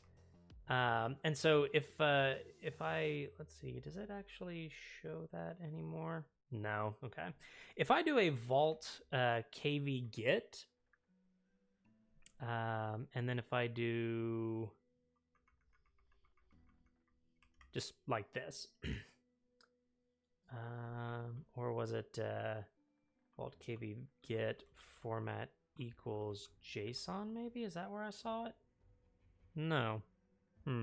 Anyway, there was an API, a longer API string that was being used earlier, and that's what I was expecting to see in the client code.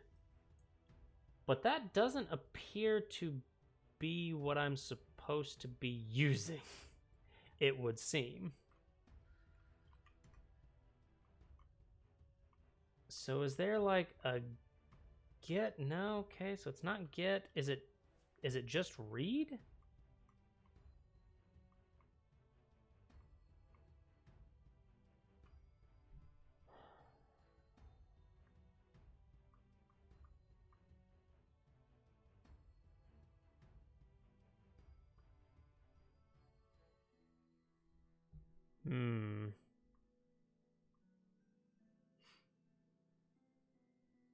Parse secret is used to parse the secret value from JSON from an IO reader. Hey, look, IO reader.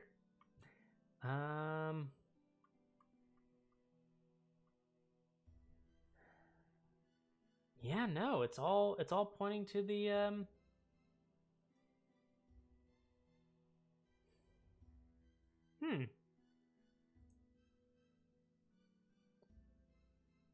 It's all pointing to the same URL, which is unfortunate. Okay. Hey, Vault, do you have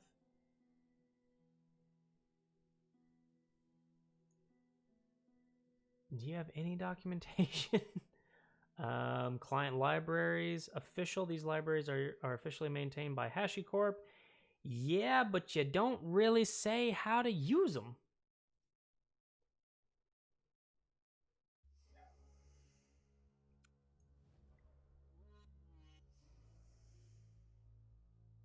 It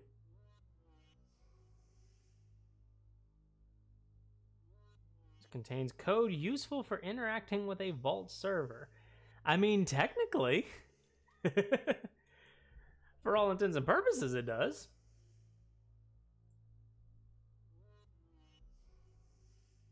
But it's making me think that this is not actually it's either not connecting to Vault, which you would think wouldn't be the case.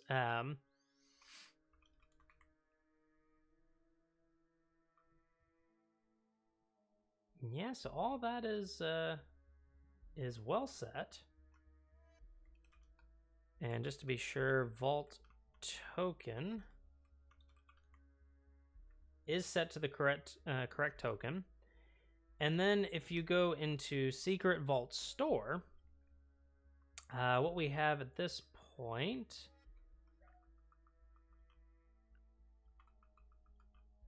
our client, we have our client token. And you wouldn't think that it would be a failure there. It's getting data from Vault. At least it's getting something from Vault through the logical read. So it's making it all the way past all of those error cases, and then it's failing down here.